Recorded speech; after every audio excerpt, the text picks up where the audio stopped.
3 hours of the very best r/am I the butthole stories of 2022. Here we go. Am I the jerk for banning alcohol from Christmas?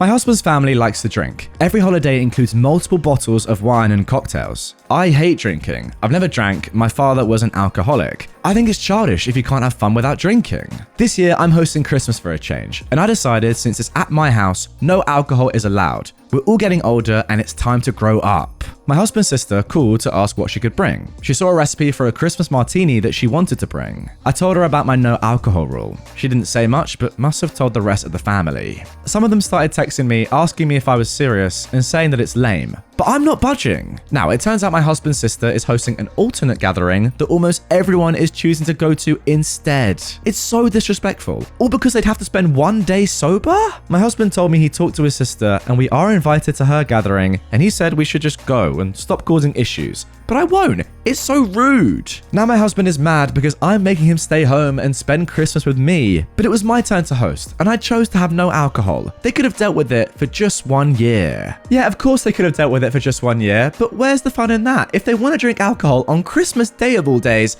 let them drink alcohol. Now look, I'm not for 1 second saying that you have to drink alcohol to enjoy being around your family or enjoy Christmas Day, but the fact is, it's Christmas Day. You gotta let people do what they want to do. Ultimately, OP, you're kind of sabotaging other people's fun. So for that reason, unfortunately, you are the jerk. Am I the jerk for telling my kid's babysitter that it was inappropriate of her to shower in my home? I hired a babysitter for my 5 and 3-year-old kids 2 weeks ago.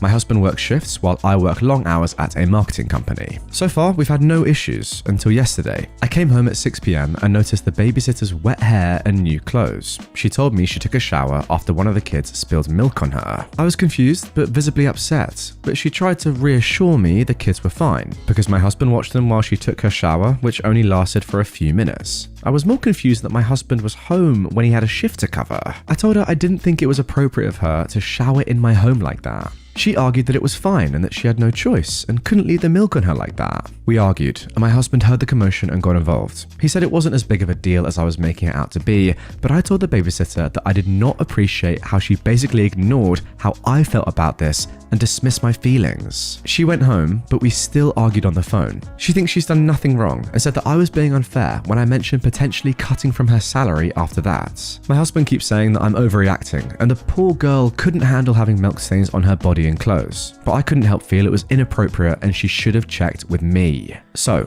am I the jerk for my reaction? Alright, very interesting start to this episode. I'm not quite sure what is going on here, to be honest. I have no idea who's really in the wrong. It's just an interesting post. Maybe I'm reaching slightly here, guys, but I feel like this isn't even an am I the jerk situation. It's more a is your babysitter sleeping with your husband behind your back kind of question. Now, look, maybe that's a bit too far, but you tell me. What do you reckon? Am I the jerk for cancelling a check of $12,000 that I wrote for my infertile friend for her next IVF cycle over a joke? I am a 35-year-old woman and I'm infertile. My ex-husband and I tried everything to have kids, but it just never happened. He divorced me, went and married someone younger who was able to give him a kid, and from what I gather, they're expecting a second child together. It hurts like hell seeing someone else have what I couldn't. I get frustrated with myself sometimes, and with family blaming me for basically everything. I turn to my friends for support, especially Alessia. She's in the same infertility boat as me, but she and her husband are currently trying IVF, hoping it would work. Alessia asked me for help to pay for her upcoming IVF cycle. I agreed to write her a check of $12,000.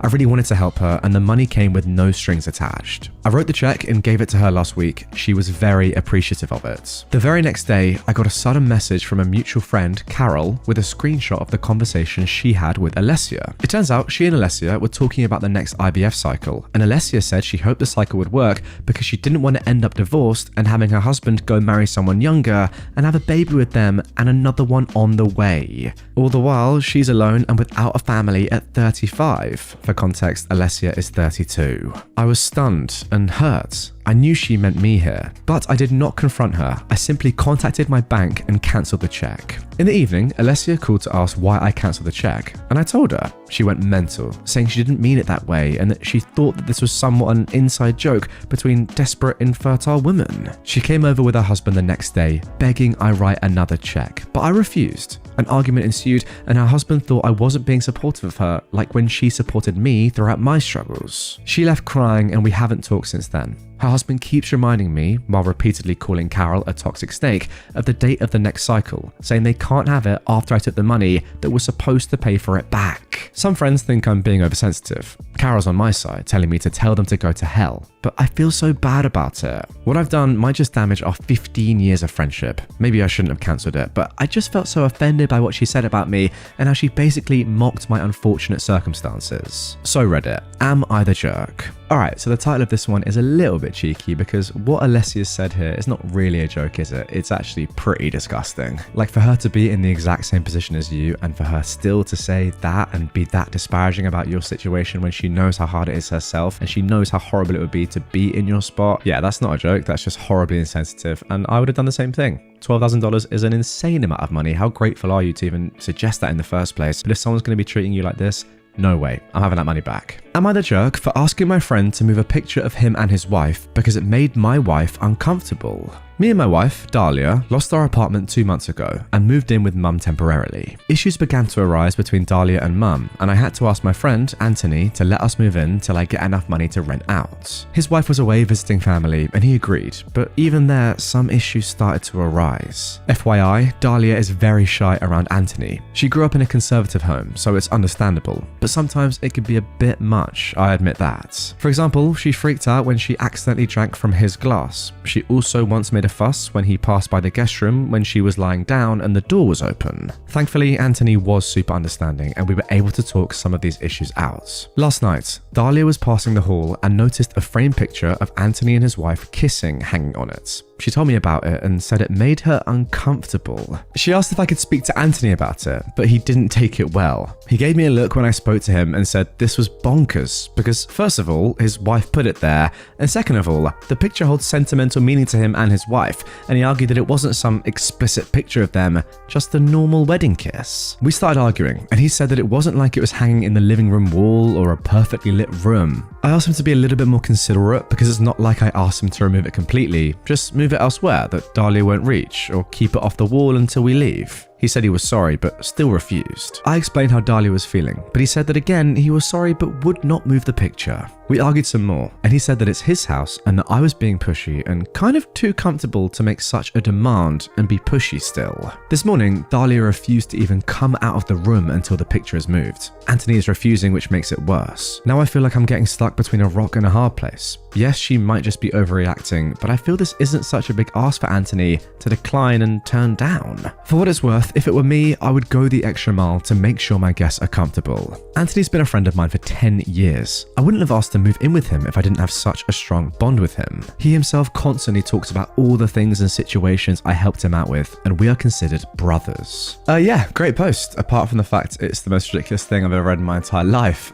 Great stuff. You say here that it's not a big ask for Anthony to be a little bit more accommodating of you, but how about the fact that he's let you live with him in the first place? Is that not a pretty cool gesture? So what next if Anthony was to take this photo down? You say, by the way, Anthony, I want the master bedroom and also the keys to the front door, and also you're gonna put this house in my name now. Like, come on, this is just ridiculous. Am I the jerk for making my ex a birthday cake even though his girlfriend told me she had already ordered one? I am an amateur baker and I like to make cakes for people for their birthdays. My ex doesn't like sweet stuff, but our kids like helping me make a cake for him, so I normally make one for him anyway for their sakes. This year, his girlfriend planned a party for him and she told me she'd already ordered him a cake, so I didn't need to make one. I told her that was fine, but my daughter kept asking me when we'd make her dad's cake and was upset when I said we wouldn't because she assumed I didn't like my ex and that's why I wouldn't make him one. Since the cake has always been more for the kids than for my ex, I decided to just make him a small one since it's not like he eats cake anyway and I don't want my kids to think I dislike their dad.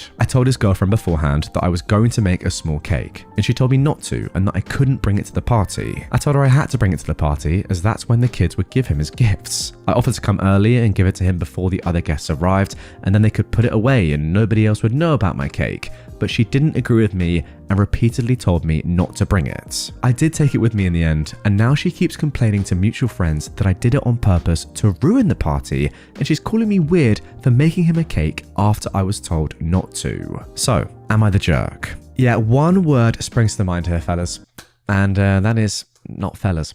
Yeah, one word springs to mind here, guys, and that is jealousy. because you've explicitly said to your ex-husband's girlfriend, this is not for you, you're not doing this. It's because your kids, the kids that you had with your ex-husband, want to do this for their dad. It's got nothing to do with you. So the fact that his new girlfriend is saying, no, don't bring it. Yeah, I mean, if anything, that's just going to be horrible for the kids, not you. Like, pretty explicitly, she is saying that her boyfriend can't have a cake on his birthday from his kids. Think about that. Mental. Am I the jerk for not going to my girlfriend's son's funeral? I am a 28-year-old man, and I've been dating my 30-year-old girlfriend for 2 months. I think we have a good relationship. She has an 11-year-old son. My girlfriend and I were good friends for a few years. We met through mutual friends, and so we hadn't spent time alone together until just 5 months ago. I knew she had a son because she's posted about him on Facebook a few times. He has some sort of liver condition and was awaiting a liver transplant. It's just him and his mum. I don't know much about him, as my girlfriend is very reserved talking about her son. I have a little sister who is 26. I've always been closer to her than other siblings, considering we're only a few years apart. When she was 11, we were fighting at school and she ended up fainting. She had to stay in the hospital for a few days to have some tests done, and she ended up being diagnosed with diabetes, not related to her death. I think it changed the dynamic of our relationship a lot because she was in hospital a lot more than other kids. At the start of September, my girlfriend's son started getting sicker, and it was the first time she ever opened up to me about his health conditions. In early October, my sister got into a fatal accident. It was very sudden, and because she still lives near my parents, they were heartbroken. And they don't have any children apart from my sister and I, so I went to help them. I grew up in Australia, and my sister and family still live there. I live in America currently. For the funeral and to console my mum and dad, I decided to stay there for 10 days to help plan it all. On my second day there, I got a call from my girlfriend. She said her son had passed away during the night. I tried to help her the best I could, even though I was already sad about the death of my sister. She said she wanted the funeral to be done soon and that it would happen on the 6th day of my 10-day trip. My sister's funeral though was on the 8th, and I wasn't going to take 2 flights to go there and then 2 flights back in less than 2 days to go to both. My girlfriend got really upset and said that I didn't care about her son, and I was upset at her too because I just lost my sister. She told me that her son thought of me like a dad, but I'd never met him, so I told her I didn't think of him like a son. She hung up angrily and we haven't spoken since. I'll admit I was harsh telling her, and a grieving mother didn't deserve that. However, I don't think I was wrong to push the idea of me being this kid's dad. All my mutual friends think I'm a jerk for not going and that I should have told her later, but she knows I've never met her son, and I wouldn't ditch my sister's funeral to go to her son's. My friends though think I did the right thing and that I wasn't obligated to go to his funeral. I don't know what I should have done. I'm glad I went to my sister's funeral, but I feel bad for how I told my girlfriend, as her son's never had a father figure in his life. Yeah, you're definitely not the jerk there, OP. I mean, what were you going to do? Really? Take 4 flights to go there and back? Like, logistically, it just wasn't possible. So no, of course you're not in the wrong. And yeah, also you have to favour your sister there. She is your sister after all. The only thing that I guess you were slightly jerky about was saying that you didn't see her son as your son, you know? Look, obviously you don't, and you gave your reasons for that, but maybe it wasn't the best time to tell a grieving mother that, as you've admitted yourself. That's the only way in which I could see you were slightly in the wrong. But apart from that, no. It's your sister across the other side of the world. There's nothing you can do. I mean, I've got to say overall, that is just a horribly sad story. The fact that both of you had to deal with young deaths in your families like that in the same week is just horrific. I'm so sorry for both of your losses. Am I the jerk for taking my daughter's phone away? I have a daughter who recently turned 11. She has a different dad from the rest of my children. Whenever one of my kids turns 12, I buy them their first phone, which is usually a cheap one because I don't think a kid needs an expensive phone. Now, she's been complaining recently and asking me to buy her a phone because all her friends have one. I told her she has to wait like her siblings did. So imagine my surprise when today she came home from her dad's and had a phone with her. And not just the cheap one. I don't know much about phones, but it looked expensive. I was furious, so I took her phone away and told her she is not getting it back until she turns 12. She started to cry and called her dad, who called me a jerk for taking the phone away. I told him he had no right to buy that for her,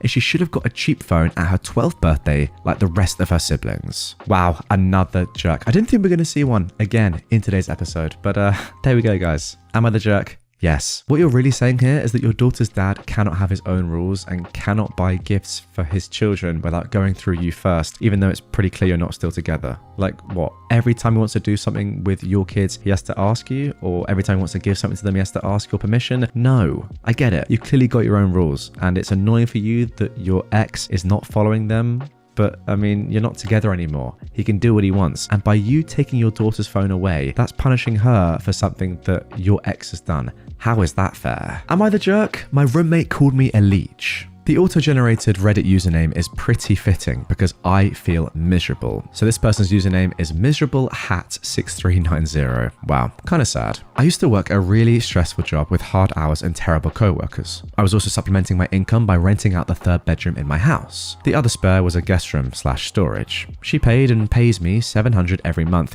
and we used to split the utilities in half. Things got really bad at work and I wanted to leave. I decided to clean out the guest room and rent it out. I told my roommate and she was unhappy because she didn't want to share a bathroom. I pointed out that her share of the utilities would go down, but she didn't really care about that. Anyway, I rented out the room. Not long after, I quit my job. So my mortgage is $1,500 a month. So right now, I'm paying about $100 a month, plus the rent from both girls, and living off of my savings while I look for a job. My roommate noticed I'm not going into work anymore. I told her I left that job and I'm looking for a new one. She said, "So now you're a professional homeowner, basically." I disagreed with that assessment. She said that I'm leeching off of her and the other girl because I don't want to work. But I do want to work. It's just that I need to find a new job. And since people need cheap places to stay, renting out these rooms allows me to keep paying my mortgage while I look. My roommate says I'm taking advantage of her, but she chose to move in here. I don't consider myself to be a leech, but she thinks I'm a selfish jerk. So, am I?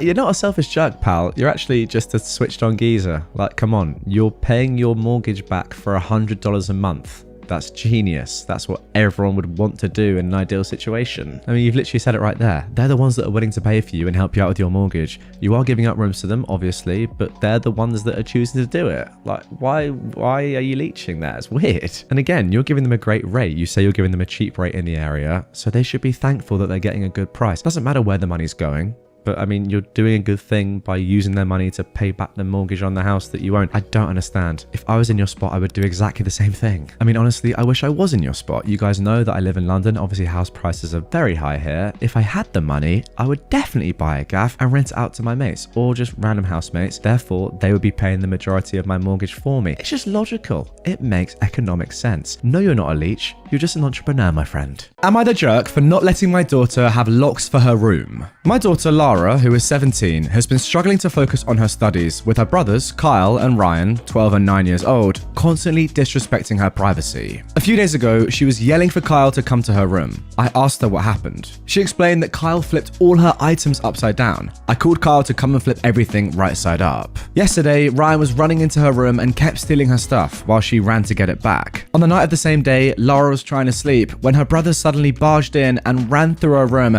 resulting in her screaming at them to stay out and close the door while she was sleeping, to give just a few examples. Today in the morning, her father told her he didn't like the way she was screaming. She said that she was trying to sleep and her brothers were making all kinds of ruckus. He told her that they are kids and they will learn, but she said that they will never learn, and the only way for them to learn is to have a lock installed for her room. My husband doesn't want her to do that, and they went back and forth on this until she threatened that she'd move out as soon as she became financially independent, since she wasn't going to wait for them to mature, and they should already know to respect her privacy. To which he said to wait and include me in the conversation. I overheard, and when she went to her room, I told her she wasn't going to have locks set up because she already wastes her time without the need for locks, and I don't want her to fail. Lara said that they were never going to listen without them, and I told her that I would make sure they wouldn't enter her room. This evening, I heard her shouting for me. We were all in the living room. Her father explained what was going on. Lara said that she was making Kyle tea when he did something he's not allowed to do. She said that she was going to tell on him, and he said that if she promises not to tell,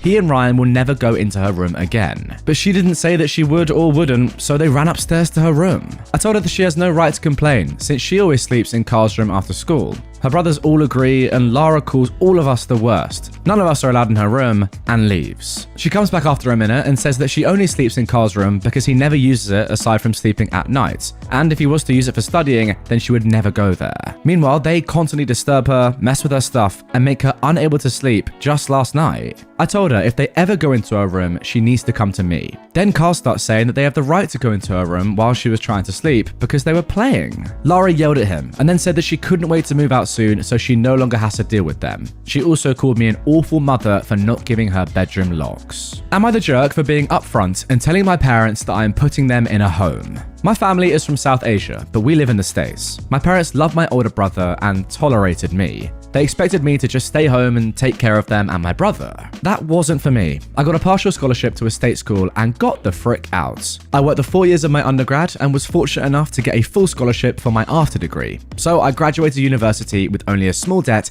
and 2 degrees. I found a career that I really enjoy and a husband who loves me. My parents pay for my brother's education and he does very well for himself. But he's chosen to have 5 children, and they all go to private school and all have kinds of extracurricular activities, and his wife is a stay-at-home mum, even though they have a nanny. I know 5 young children would be difficult to manage. I'm just saying that she has a degree as well, but they've chosen to be a one-income household. We are expecting our first child. We waited a few years before deciding to start a family. We'll be stopping at 2, and my husband will be getting a vasectomy afterwards. We're very much in agreement about our future. My parents, however, decided that they're going to sell their home and come and live with us. We have a large property with an in-law suite in an HCOL city on the west coast. I told my husband that I didn't want them living with us though, and he concurred, so I told them no. But they said that they'd already listed their home and that a dutiful daughter would take care of her parents in their old age. I said that if they give me all the money from the sale of their home, I would find them a nice retirement home where they could live and that I would pay the bills until they passed away. They didn't like that idea very much. They called me an ungrateful child and that it was expected of me. I sent them a check for 1 year's worth of rent, food, utilities, and sundries. I said I moved out 1 year after I turned 18 and that they were responsible for me up to that point. I then told them not to contact me again without going through my lawyer. I've been playing whack-a-mole, blocking all of their attempts to reach me, and all of the family members both in the States and back home that are calling me a jerk. My brother contacted me and said that I was making the family look bad by not taking them in. So I gave him the choice of either taking them in himself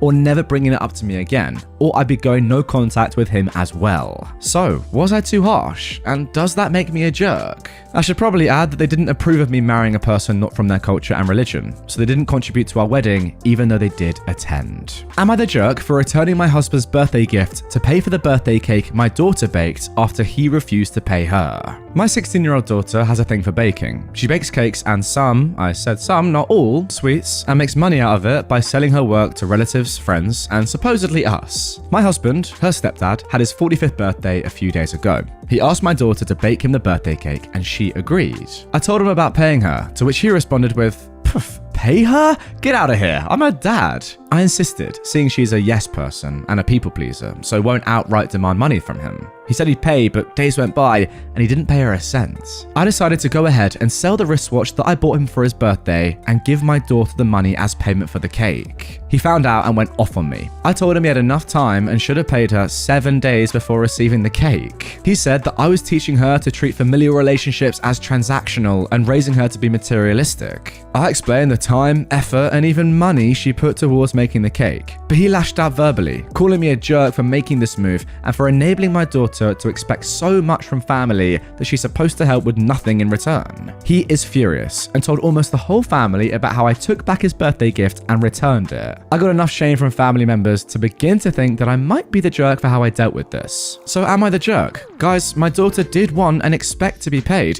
If she intended for it to be free, then I would have kept my mouth shut. And also, the wristwatch wasn't expensive. I kept the rest of the money after giving my daughter her share. Am I the jerk for having a photo of my son's DNA test framed and hanging in the living room? I am a 32-year-old man, and I met my wife 3 years ago. We got married 9 months ago. We have a baby boy together that she got pregnant with while we were engaged. Now, my wife used to be a sex worker. No judgment on that, please. She did what she had to do to survive. My parents were always skeptical about her, and a lot of times asked if I really wanted to settle down with her. When she got pregnant, they went nuts and demanded a DNA test. They refused to attend the wedding till the DNA test was done, which caused a huge problem. They ended up missing the wedding, obviously. The test was done because my wife wanted to prove a point, and eventually my parents made amends and we reconciled. They started visiting, and yesterday noticed the photo of the DNA test that I hang in the living room. They asked about it, and I told that it serves as a reminder for why they didn't attend my wedding. They were stunned and livid when I mentioned that I tell any guest the same thing I told them. Mum and Dad were mad and asked me repeatedly to take it down, saying I'm being too harsh on them and refusing to let go of the past, as well as embarrassing them to other family members. I refused to take it down, and I admit being sarcastic in my response, saying it goes with the house decor. They begged, then refused to come over anymore until I remove it. My brother thinks it's pretty childish and said I should take it down. Just some additional things here. First of all, my wife doesn't mind having the photo up. She laughs about it sometimes, but she's still carrying some hurt that was caused by what happened. And second of all, no, she no longer does sex work, it's all in the past. And did I mention that my brother and I aren't close? He's known as the crackhead in the family, so that's that. Am I the jerk for telling my wife that leaving her used pad in my brother's place was inappropriate? My wife and I were invited to my brother's 31st birthday. He's single and lives alone in his apartment. So, to give you the heads up, my wife and him don't get along so well, but can be civil enough to sit at the same table. We went and had dinner and talked and everything was going well. No argument or nothing until after my wife went to use the bathroom. Later, my brother went to use it and came back looking fuming. He kept giving me and my wife looks, but I didn't know what was going on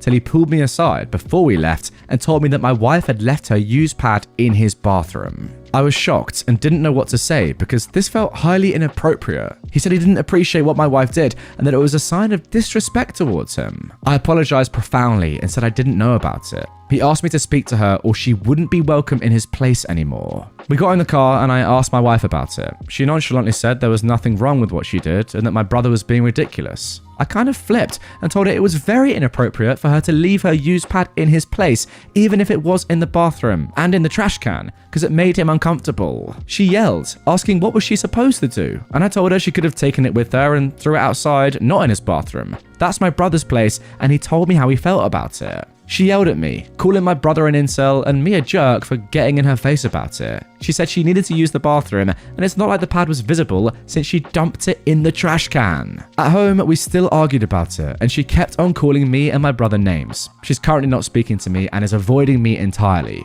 Regardless, I feel like it's his place, and he gets to express what makes him uncomfortable in it. Am I the jerk for taking our son trick-or-treating without my wife? My wife and I have a 4-year-old son. As Halloween approached this year, my son let me know that he wanted to dress up as characters from his favorite show at the moment. These aren't costumes that are readily available to buy, so I was going to have to do some crafting magic and make them. I'm a stay-at-home father, and my wife is something of a workaholic. She could cut down on her hours if she wished, but she's always been a very work-driven and focused person. She's not very maternal. Because of this, my son has never really been very attached to her. They have time together at dinner, but even during times when my wife is off work, like during bath time and bedtime, it's always just me. This isn't me complaining. I signed on for the stay-at-home dad life, and I enjoy every minute of it. I just wish, for his sake, that she would be more involved. About a month before Halloween, my son asked if my best friend, a 35-year-old man, could dress up with us. He'd already assigned himself and me a specific character, and I'd started work on the costumes, so I figured it wouldn't be a big deal to add one more. He adores my best friend. They have such a sweet bond and have done since my son was born. I asked him if he wanted to join us trick-or-treating, and he immediately agreed. During dinner the night following this, I asked him what character he wanted his mum to be. My son said he only wanted to go trick-or-treating with daddy and his best friend. Over the course of the next month, I would casually bring it up again to my son, and he would continually give the same answer. My wife was clearly hurt, but would always brush it off. Fast forward to Halloween night. I spent weeks working on these little costumes for all of us. As we were getting ready, my wife and I got into a big argument over the fact that she didn't have a costume. I pointed out that if she'd wanted me to make her one, she could have requested I do so, or she could have gotten one for herself. She said it was ridiculous that the three of us were doing a matching theme and leaving her out of it, and that she wasn't even going. In the end, my best friend and I took him trick-or-treating alone, and my wife still isn't speaking to me because she can't believe I actually went without her. So, am I the jerk? And now just a little bit more information from OP. To clarify, I do not let my son call the shots or allow him to make decisions that would harm him. I absolutely will step in when he could possibly get hurt.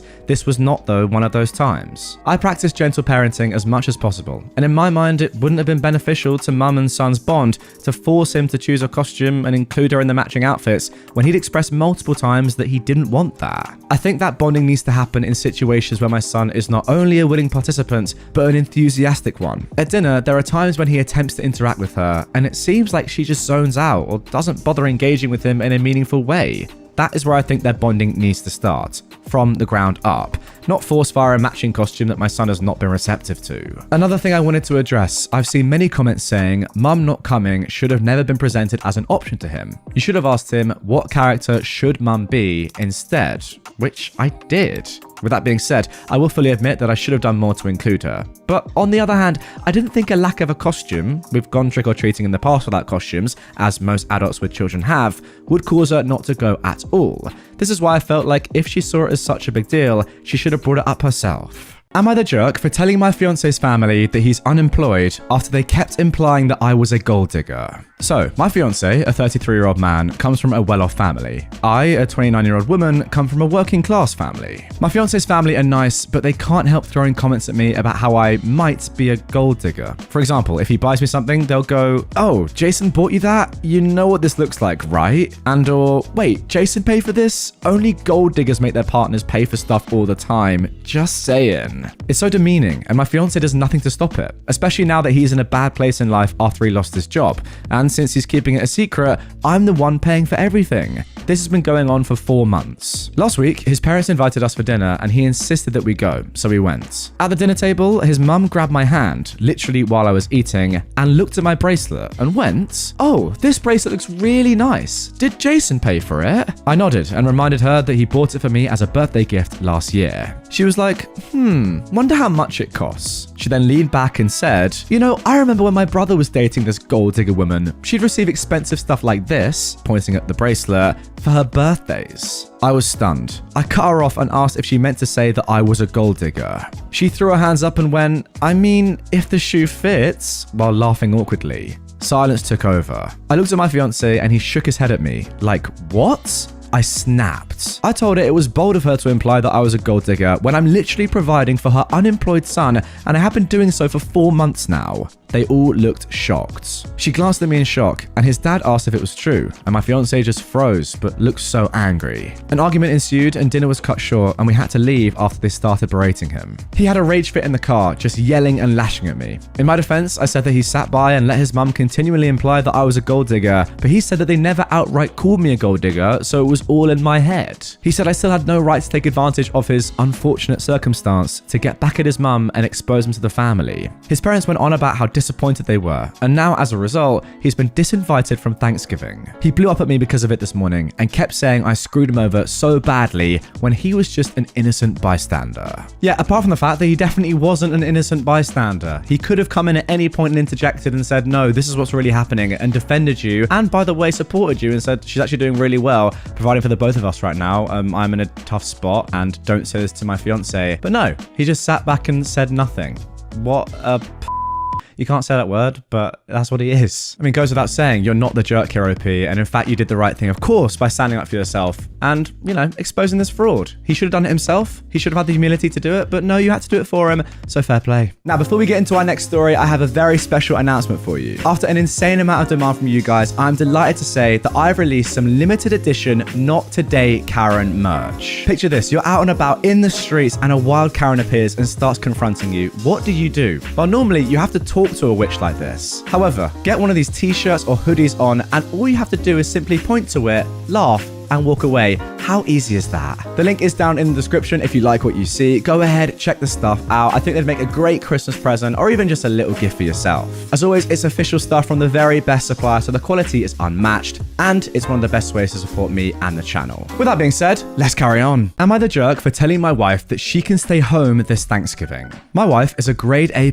picky eater. It's bothersome to a certain degree, but on holidays, basically the trash show begins. She'd refuse to eat certain meals and mum would take it personally, which results in a series of arguments between them. As a compromise this year, my wife offered to bring her own food to Thanksgiving dinner. I was stunned. I asked if she thought this through, and she looked at me confused. I told her about how weird it would be for her to bring her own food, especially when she wouldn't be sharing it with anybody else, and I told her to think about how mum will react. She got very offended and upset. My wife said that it's not her problem and that she was just trying to make it work by bringing her own meal. I told her again that mum might not like, nor even allow this. She blew up at me, asking if I want her to either eat food she doesn't like or go hungry. I suggested she give my mum's food a chance, but she said it wasn't about my mum's cooking, she just doesn't like certain foods. We had an argument and I ended up telling her she could stay home this Thanksgiving and have whatever meal she likes. She got quiet, then lashed out on me, calling me insensitive and negative to say this to her. I repeatedly asked her to calm down, but she couldn't stop ranting about how I was basically willing to exclude her from a major event. She started cold shouldering me about it, while at the same time guilting me, saying I'm treating her poorly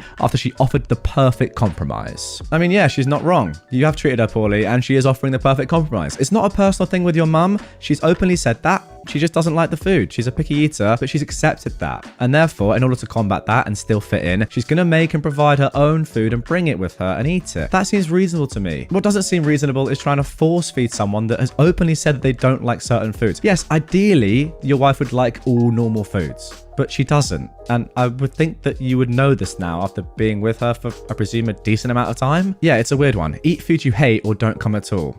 Weird. Am I the jerk for leaving after being told to be quiet at dinner? The title probably makes it sound worse than it was, but I'm still conflicted. I am a 21-year-old woman, and my boyfriend, who is 24 of almost a year, invited me to dinner with his family, mum, dad, and his 16-year-old brother. I'd never met them prior to that. The only thing I knew about them is that they're conservative and Christians, but lovely people. And they were. I got along really well with them before dinner. They were lovely and talkative. When it was time for dinner, my boyfriend's dad wanted to pray.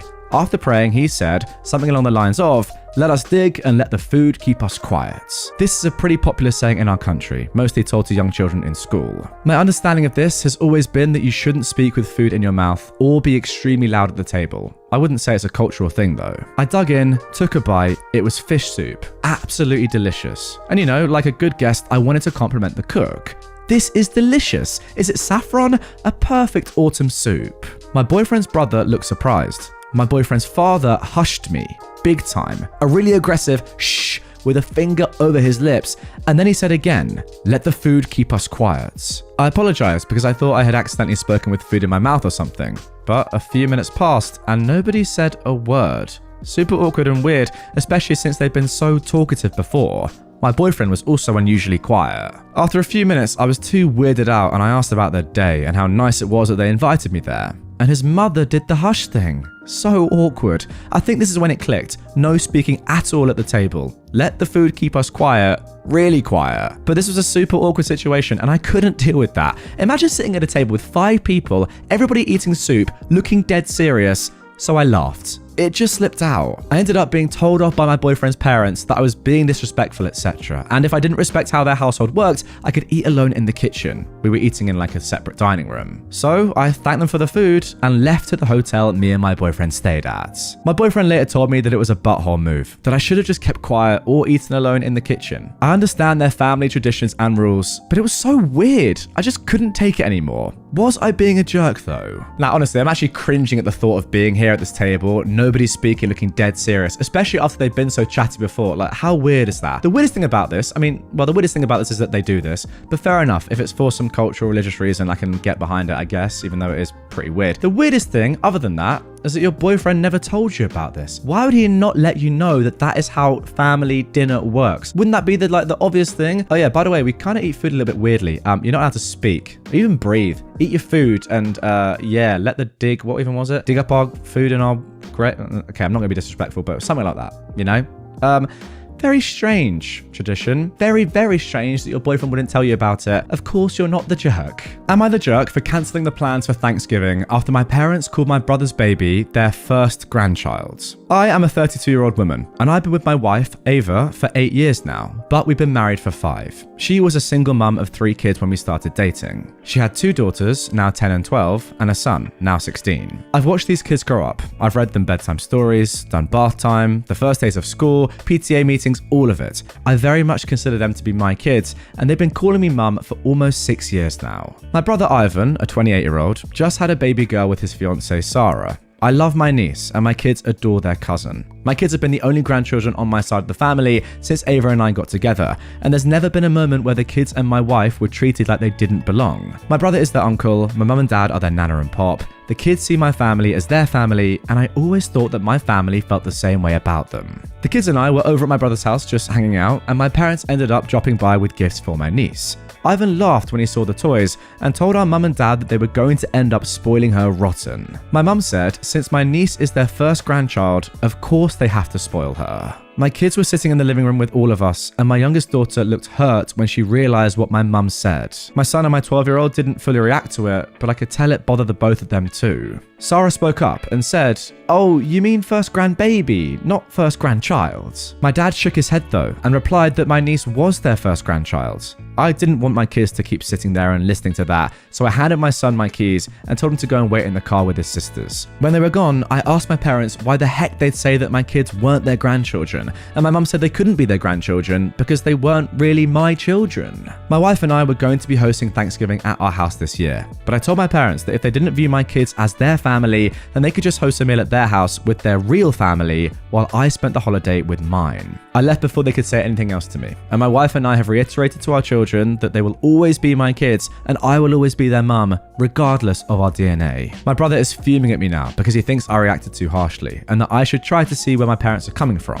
My mum texted saying that she and my dad love the kids, but they still aren't their grandchildren, and she hopes that we can come to understand that because she doesn't want this to ruin my niece's first Thanksgiving. I haven't replied back. I meant what I said, but I'm worried that maybe I'm reacting too harshly. And a little bit more information here. I adopted all 3 of the kids about 4 years ago, so they aren't just my parents' step-grandchildren. But even if I hadn't legally adopted them, they'd still be my kids in my eyes. Yeah, I think that's the point, isn't it? Legalities aside, DNA aside, who really cares? If you see them as your children and they see you as their mum, then I don't really understand why your parents have got an issue with that. If anything, it's just a little bit obtuse, isn't it really? Maybe just ignorant on their part. Surely, even if you don't really believe or see them as your grandchildren, you wouldn't openly admit that. Look, it's a shame that they feel this way, but surely you'd be like, okay, for the benefit of my daughter and her children, we're just gonna go along with it. Like, why say this publicly and why say it in front of them in the first place? It's just, yeah, it's not great to see.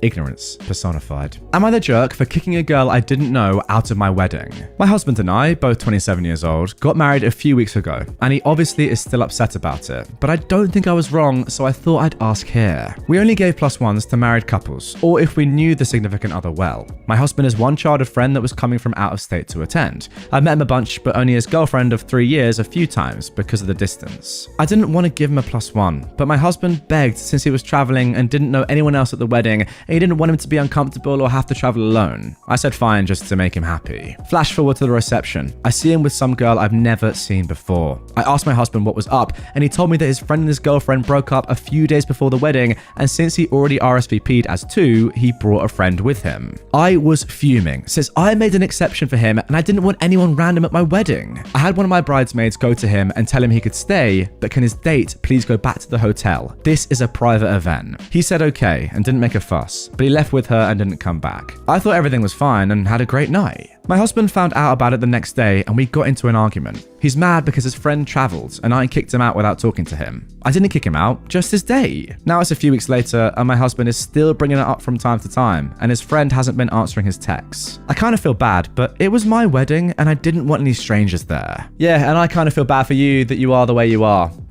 Selfish. What can I say? I mean, to be fair, on the one hand, I do kind of get it. You want your best people at your wedding, like your pals. And if there's someone there that you don't know, it's not ideal. But then again, there's always going to be someone at your wedding you don't know, right? That's how +1s work. And if he's your good friend that's going to come with a +1 anyway and has already RSVP'd for 2, surely you'd want them to come and then not waste all the food and drinks that you've got ready for them. No? I don't know. Just one extra person that you don't know to accompany your friend who's had to travel all this way for you guys to be there. Seems fine to me. I don't know why you got so angry about it. Yeah, you're the jerk. Am I the jerk for not giving 24 hours notice to my daughter's roommates before dropping something off? I am a mother to a 20-year-old daughter. She's a junior in college and attends school in the same city that we live in. My daughter and 2 of her friends live in a condominium that I own. Her friends pay below market rent while my daughter does not. The condo was inherited from my parents and it was their intent that I would pass ownership of it to my daughter when she is mature enough to own her own place. My daughter, husband and I are in agreement that she will take over ownership of the condo when she's out of school and financially independent. Earlier this week, my daughter mentioned that she'd run out of some household supplies and would have to set aside time to go shopping before the end of the week. My daughter's schedule has been especially rough lately as she's picked up extra shifts at her part-time job due to short staffing. Wanting to be helpful, I offered to pick up the supplies for her and drop them off at her place. She accepted. The next day, I picked up the supplies and took them to the condo. I knew my daughter was in class, so I knocked, and when no one answered, I let myself in. The front door opens into the living room. When I entered, I found one of my daughter's roommates being intimate with a man on the living room couch. I was obviously mortified, so I left the supplies at the door and left right away. I didn't say anything to my daughter about what happened because I didn't want to put her in an uncomfortable position, but I did let her know that I had dropped off the supplies. On Friday, I got an angry email from the roommate's parents. I'm not sure exactly what they were told, but their email lambasted me for invading their daughter's privacy. They said that what I did was wrong because I'm their daughter's landlord and I entered the condo without giving 24 hours notice. They're threatening to take legal action if I do it again.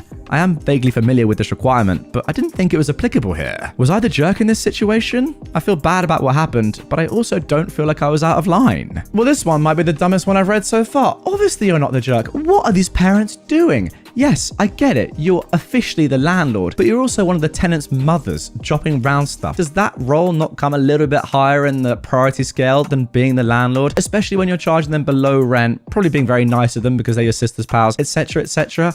Why would her parents do this? It's so strange. If anything at this point, I'd say, no, really do become like a landlord. Put the rent back up, increase it tenfold. I don't care. Make her life hell. You know, her parents wanted you to act like a landlord. Do it. Am I the jerk for not allowing my daughter's half-sister to spend Christmas with us? My ex-husband and I got divorced 7 years ago. We share custody of our 13-year-old daughter. He got married and has a 5-year-old daughter with his now wife. His daughter would spend time with my daughter regularly. They adore each other, but she doesn't come to my house and they rarely meet up there. His wife has been diagnosed with cancer and has started treatment recently. The other day, he came to drop off our daughter and asked to speak to me. He talked about his wife's circumstances, then how his family won't be able to have a Christmas celebration this year. He said it wasn't fair for his daughter and asked if I could include her in my family celebration. He pointed out how the girls will have a great time together, bonding and making memories, but I said I was sorry, but my family's traditional celebration is a sacred thing and I do not feel comfortable including anyone else. Plus, it would be awkward having her in my home. He said that his daughter may not be family to me, but she sure is to her half-sister. He asked me to stop and think about what's best for the kids here. I suggested he take his daughter to spend Christmas with her grandparents. He said his parents and him are no contact, and tried to cut the conversation short. But he stopped me and started going on about how cruel it was for me to decline his daughter, who's already having a hard time adjusting. I saw that he was beginning to cry, so I stepped back and said I was no longer feeling comfortable having this conversation. I asked him to leave, and he did, but he still texted me asking me to agree to let his daughter come and spend Christmas, and he even offered that he stays away if that will make me less uncomfortable. I said no, and now he's calling me selfish and unfeeling. A point worth mentioning here, and that is my family are going to attend, and they said that they too will not feel comfortable in this situation. Thus, I said it would be awkward. Alright, it might just be me here, but I feel like we've just completely forgotten about the dying mum here that is probably going to have one last Christmas with her child, but it's being taken away from her by her husband. Is that not happening here? Am I missing something? I get it, like obviously the kid wants to have a good Christmas, but just go and chill with your dying mother who you're probably not going to have another Christmas with. I don't get it. Like, what? Sorry, let me just reread this so I make sure I got this right. I think I'm right here. Like, even if it's just the three of you chilling, like doing nothing, like spending time with each other, isn't that the point? It doesn't even matter that, you know, your daughter doesn't have a relationship with OP and etc., and the rest of the family will feel uncomfortable. What about your dying wife? Isn't she the priority here? I don't know. That's just what's come to my mind. Guys, do you agree? Am I just getting the wrong end of the stick here? I'm just having a little flick back through it. I think I'm all right. I don't know. Would I be the jerk if I opt out of Thanksgiving with my parents because my brother and new wife, who left me out of their wedding, will be there? My brother and I are 8 years apart. I'm older. Since he was about 12, I've lived in another state. We aren't close, but we hang out a few times a year, and it's easy and fun. I recently moved to the same city as him and my parents. I envisioned us getting closer, but it never really happened. He's the king of, I'll call you tomorrow, with zero follow-up. It hurts my feelings, but I've accepted it and take what I can get. He got married this past September. I was told that there was no wedding party because his wife's family is too big for her to make a choice, and she didn't want to leave people out. I was given instructions to get a grey suit and that I'd be given a blue tie for pictures. The day of the wedding, I was hanging out in the men's dressing room and I saw that my brother had a gold tie, and that his best friend has a gold tie, and that his old bandmate has a gold tie. Odd, but I didn't think much of it. The ceremony started and I was sitting in the audience. Lo and behold, the music starts and there's a procession. My brother's two gold tie friends walk in and line up on stage left, and his wife's sister and her husband walk in and line up on stage right. The non-existent wedding party. At this point, I have an almost out-of-body experience. The ceremony was a blur. After the ceremony, we took pictures, which means I took one picture with my brother and that was it. I spent the cocktail hour in a stall in the bathroom, embarrassed and hurt. I made it through dinner okay, and instead of cake, my brother had made a ton of his specialty cookies for dessert. I'm allergic to the recipe as is, but with a simple tweak, I can have them. But he didn't make any for me, or even warn me this was happening so I could bring my own desserts. Anyways, I left the second the dancing started. And a week later, I sent the newlyweds a letter saying basically, I thought things would improve once I moved here, but this wedding has shown me that we don't have a relationship outside holidays at mum and dad's house, so let's just keep it real. And I'll see you there. Being disappointed all the time isn't healthy for either of us. The problem is that Thanksgiving is upon us, and not only will they be at my parents' house, but they're bringing a couple of friends with them, so I'll be really outnumbered and uncomfortable. Would I be the jerk if I opt out for this 1 year? Staying is too fresh of a wound for me, and I'll see you all at Christmas. Okay, interesting post to start today's episode. It's one of those where I kind of think that everyone could have done a little bit better. On the one hand, there was no need for your brother to lie. Like, that is just not the done thing. Just be open and admit that you two don't have a close enough relationship, in his opinion, for you to be part of the wedding party. I think that's okay to admit. Also, you don't need to go to Thanksgiving if you feel uncomfortable. That's completely your decision as well. And yeah, I back it. If you don't want to do something because it's going to make you feel bad, don't do it. That's your decision. However, where I kind of think that you're going a little bit too far is that you just seem quite petty, right? That letter especially is just exceptionally petty. You're trying to force a relationship with your brother that it just doesn't seem to be there. And look, that's a tough thing for me to say, but his world and his wedding doesn't revolve around you, although I do think that he should have made that more clear. I mean, OP has said in the comments, which makes me feel bad, it's hard to take that your brother doesn't actually care, and the letter was more about the last 2 years of him repeatedly and blatantly blowing me off. I get that. But when it comes to it, at that point, after 2 years of trying to force something that really isn't there, I think sack it off. Now, before we get into our next story, I have a very special announcement for you. After an insane amount of demand from you guys, I'm delighted to say that I've released some limited edition Not Today Karen merch. Picture this, you're out and about in the streets and a wild Karen appears and starts confronting you. What do? Well, normally you have to talk to a witch like this. However, get one of these t-shirts or hoodies on and all you have to do is simply point to it, laugh, and walk away. How easy is that? The link is down in the description if you like what you see. Go ahead, check the stuff out. I think they'd make a great Christmas present or even just a little gift for yourself. As always, it's official stuff from the very best supplier, so the quality is unmatched and it's one of the best ways to support me and the channel. With that being said, let's carry on. Am I the jerk for refusing to help my stepsister with her house purchase and telling her and my stepfather that it's because of how they treated me as a child? I am a 29-year-old woman. When I was about 10, my mum married my stepfather. I have an older brother, Luke, who was 15. My stepfather had Amy and Ada, who were 12 and 11. We didn't come from a privileged background. My mum was a minimum wage worker and my dad was absent. Our stepfather had a very good income. Their deal was that they wouldn't combine finances and they would each contribute equally to the household and then each takes care of their children with their spare money. So my mum never had anything for us and my stepfather was spending big on his kids. This included holidays, which Luke and I were excluded from. My stepfather would pay for mum, but not us. Luke and I also shared a room, even though Amy and Ada had their own rooms, and we had a guest room because stepfather insisted that he was paying more towards the house, so my mum's share would only get her one room for the kids. Luke and I were constantly teased for this situation by the three of them as we grew up. My mum always said that we should be thankful because if it wasn't for our stepfather, we would not be living in a nice home in a good neighborhood. Anyway, Luke and I became determined to be able to take care of ourselves so that we wouldn't need to take nonsense from anyone. We've both done quite well with our careers and finances, and we are in a very good place. Since turning 18 and moving out, my relationship with the three of them has been very limited. I wouldn't call us friends, but we can exist peacefully if we're in the same place. I visited my mum recently, and my stepfather mentioned that Amy wants to buy a house now that she's pregnant. He asked me if I'm able to help out a little with the deposit. The house is $500,000 and she needs a $150,000 deposit. She has $100K so far, 25 of her own, 25 from her mum, and 50 from my stepdad. He was asking if Luke and I can help cover the extra $50K and said he'd pay us back as part of the inheritance eventually. I said no. He insisted that Luke and I both own our houses outright, and with our incomes, we should be able to help. I said whether I can or not is irrelevant. My answer is no. He reminded me that Luke and I each gave $10K to our cousin for buying a house as a gift. Amy is my sister, and he's offering to pay us back. I said that was our choice then, and this is my choice now. He insisted that we should be willing to help out our family if we're able to. I replied back, like how you helped me and Luke when we were kids? Everyone just went quiet when I said this. After a while, he said if we went back in time, he'd have done things differently, treated all four of us equally. I said that's good of you, but it doesn't make you entitled to my money now. He said he knows he's not entitled, that is why he's asking and promising to pay it back. I said the answer is still no, not entitled to a loan either. My mum later told me I could have turned him down without being a jerk or bringing up childhood, which she already feels guilty about. So, am I the jerk? Yeah, I mean, this one is actually ridiculous for so many reasons. First of all, it's your money. You can choose to do what you want with it. It doesn't matter what's happened before. It doesn't matter what might happen in the future. It's your money. Simple as that. Yeah, of course, some people are in better financial situations than others. And if you are in that situation, yes, it's a nice thing to do to help people out. But then,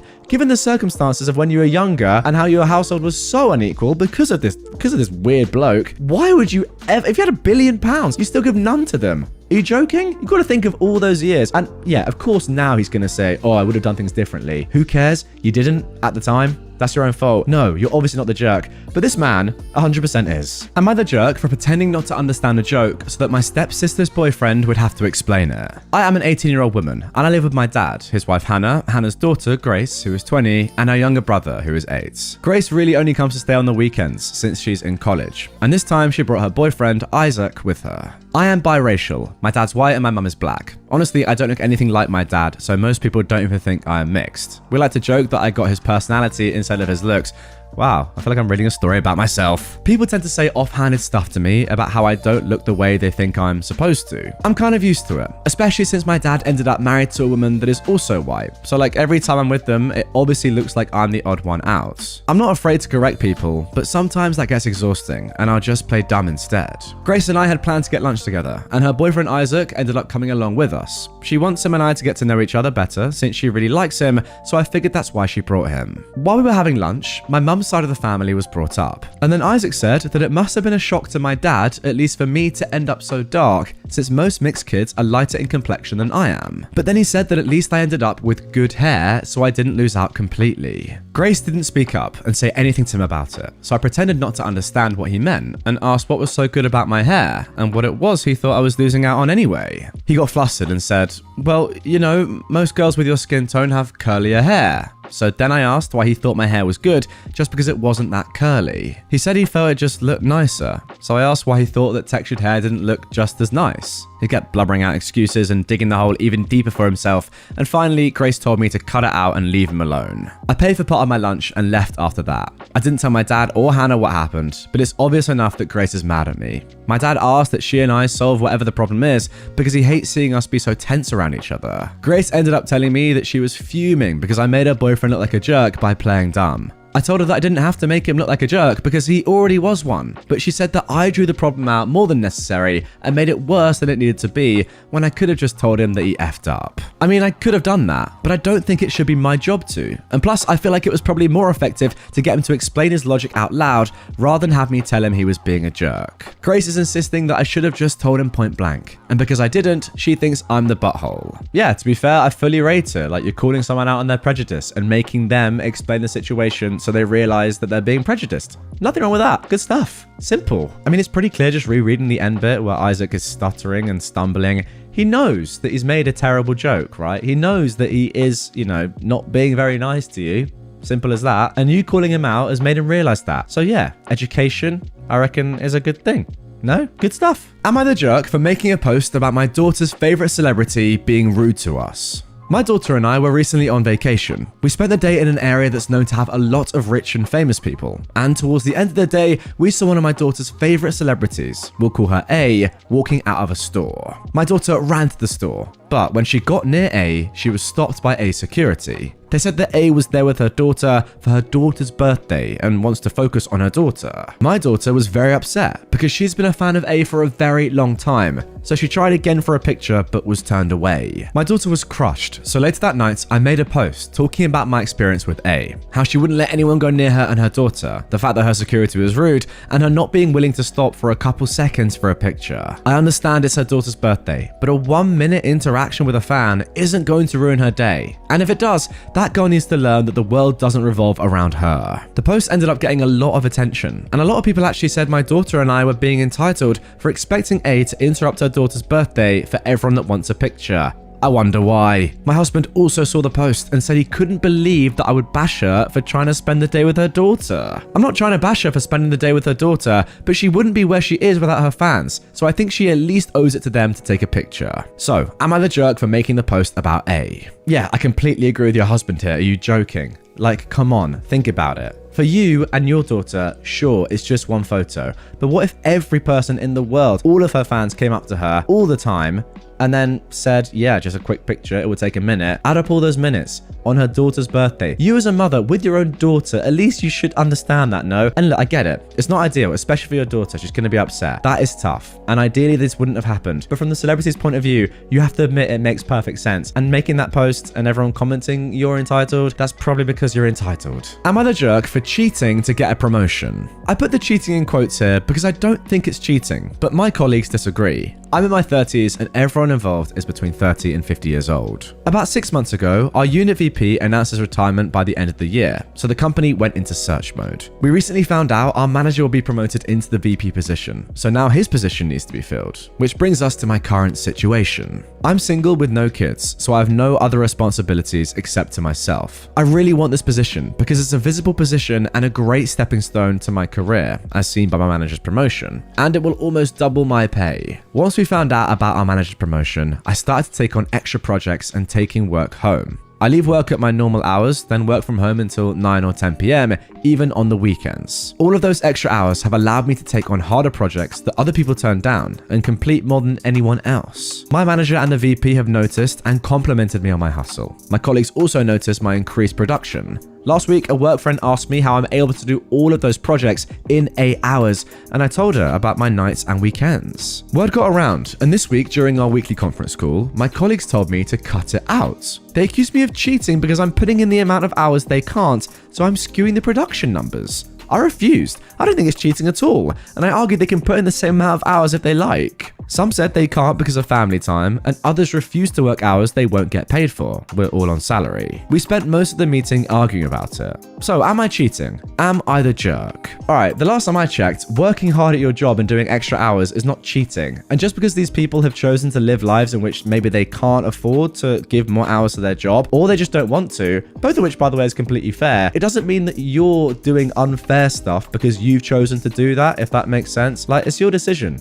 Obviously, it's not cheating. Absolutely ridiculous. And if anything, your work ethic would suggest that you deserve the promotion. Good stuff. Am I the jerk for not doing anything for Christmas this year and making my husband livid? So, I'm a stay-at-home mum with 3 kids. My husband works full-time and gets an okay salary, but he's tightened the grip on spending for the past 4 months to be able to save up to go and watch the football event overseas. He's literally obsessed with anything to do with football. He said he rarely ever gets to do what he wants, and so I didn't want to judge him since it's his money really. We discussed plans for Christmas, and he told me to handle everything since he won't be back until December the 20th. Okay, so he must be at the World Cup. For those of you that don't know, that is currently happening in Qatar. He told me he'd put aside money for Christmas decorations, food, gifts, kids' needs, etc. The money in total, though, was $100. I was completely shocked. I told him $100 for an entire family's Christmas celebration was obviously not enough. He shrugged, saying it's all he's got. But I pointed out how he's paying for his friends and his girlfriend's travel expenses. He told me to just take it, but I said that if he decided to leave me with just $100, then I won't be doing anything for Christmas.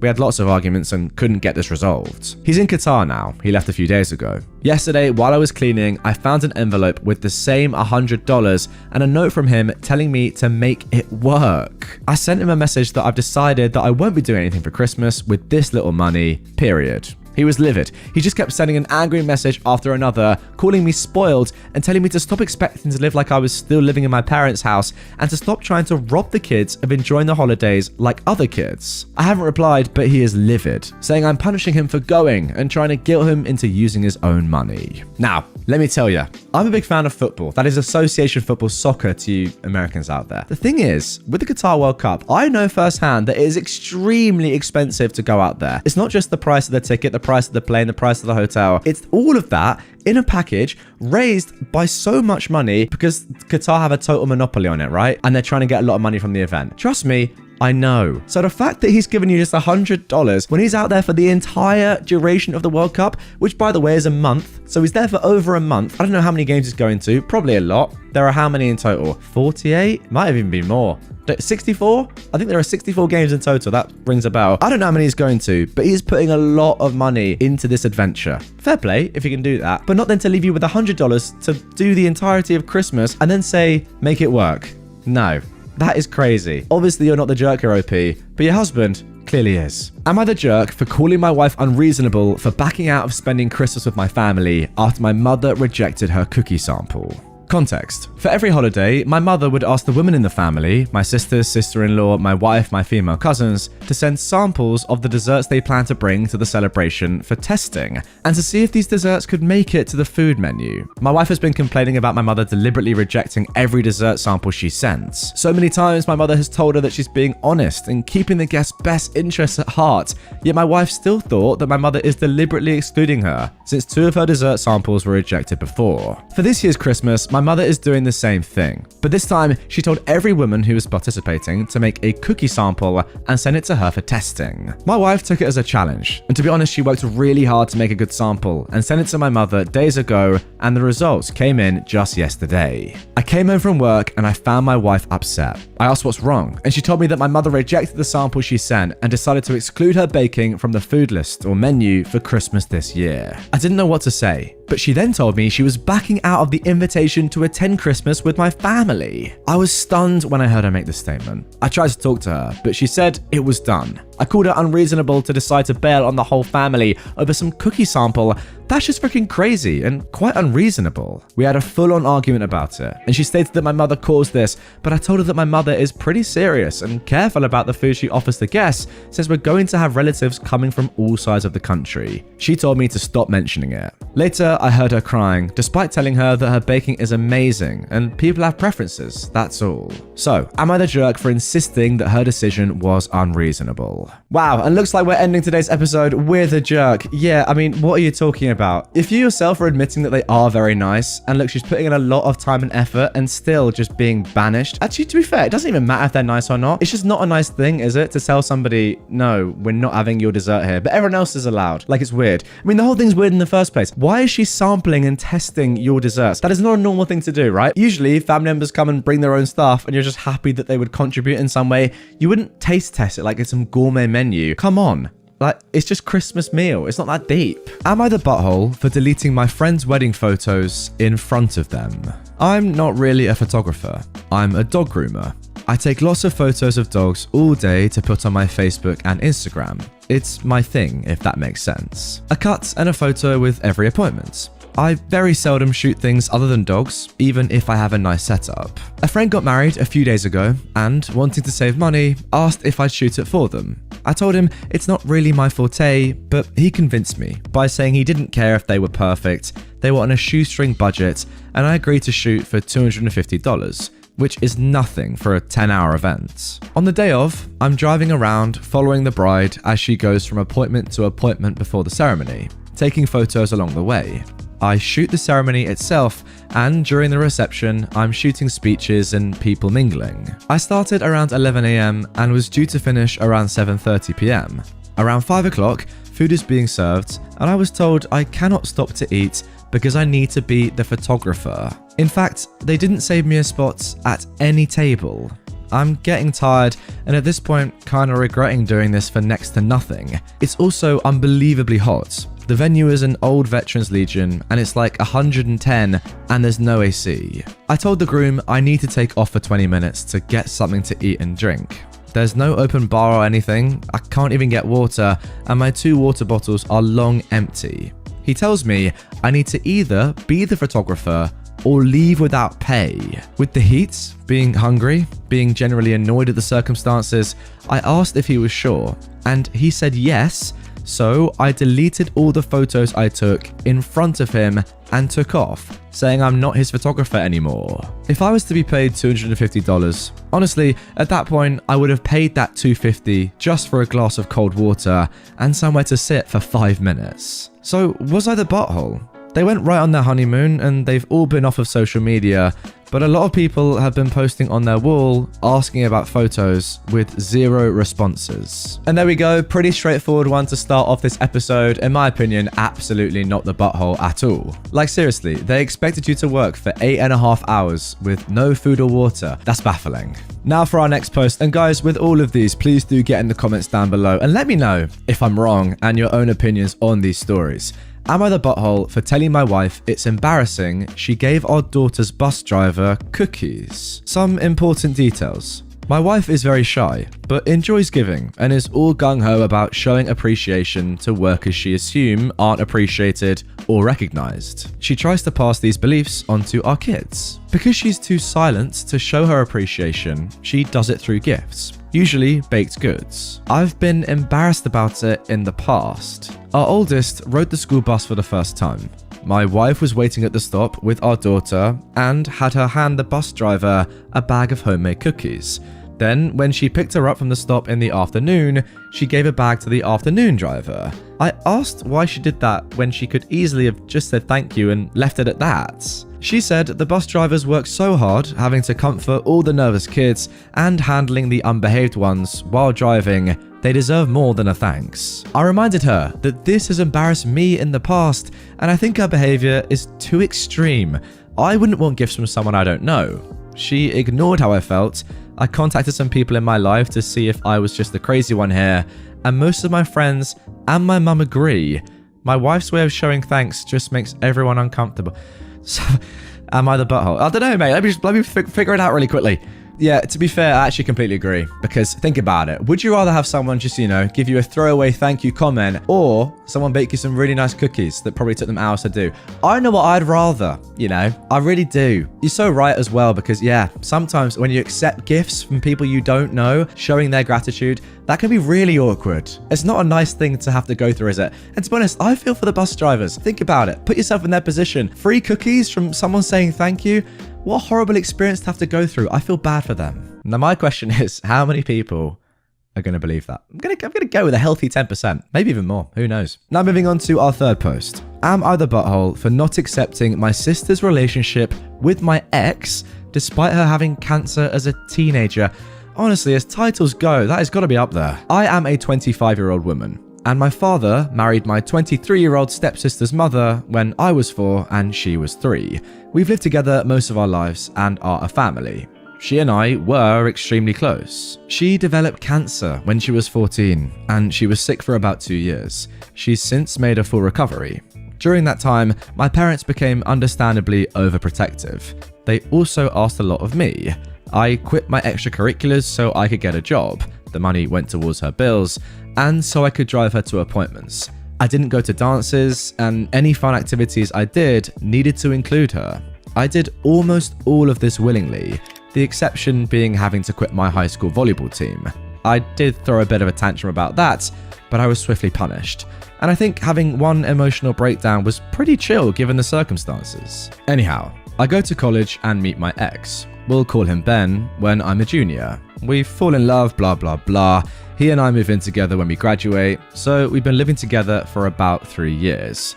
We were serious until July, when I walked into my bedroom and saw him with my sister. I broke it off. Tears were shed, he moved out, etc.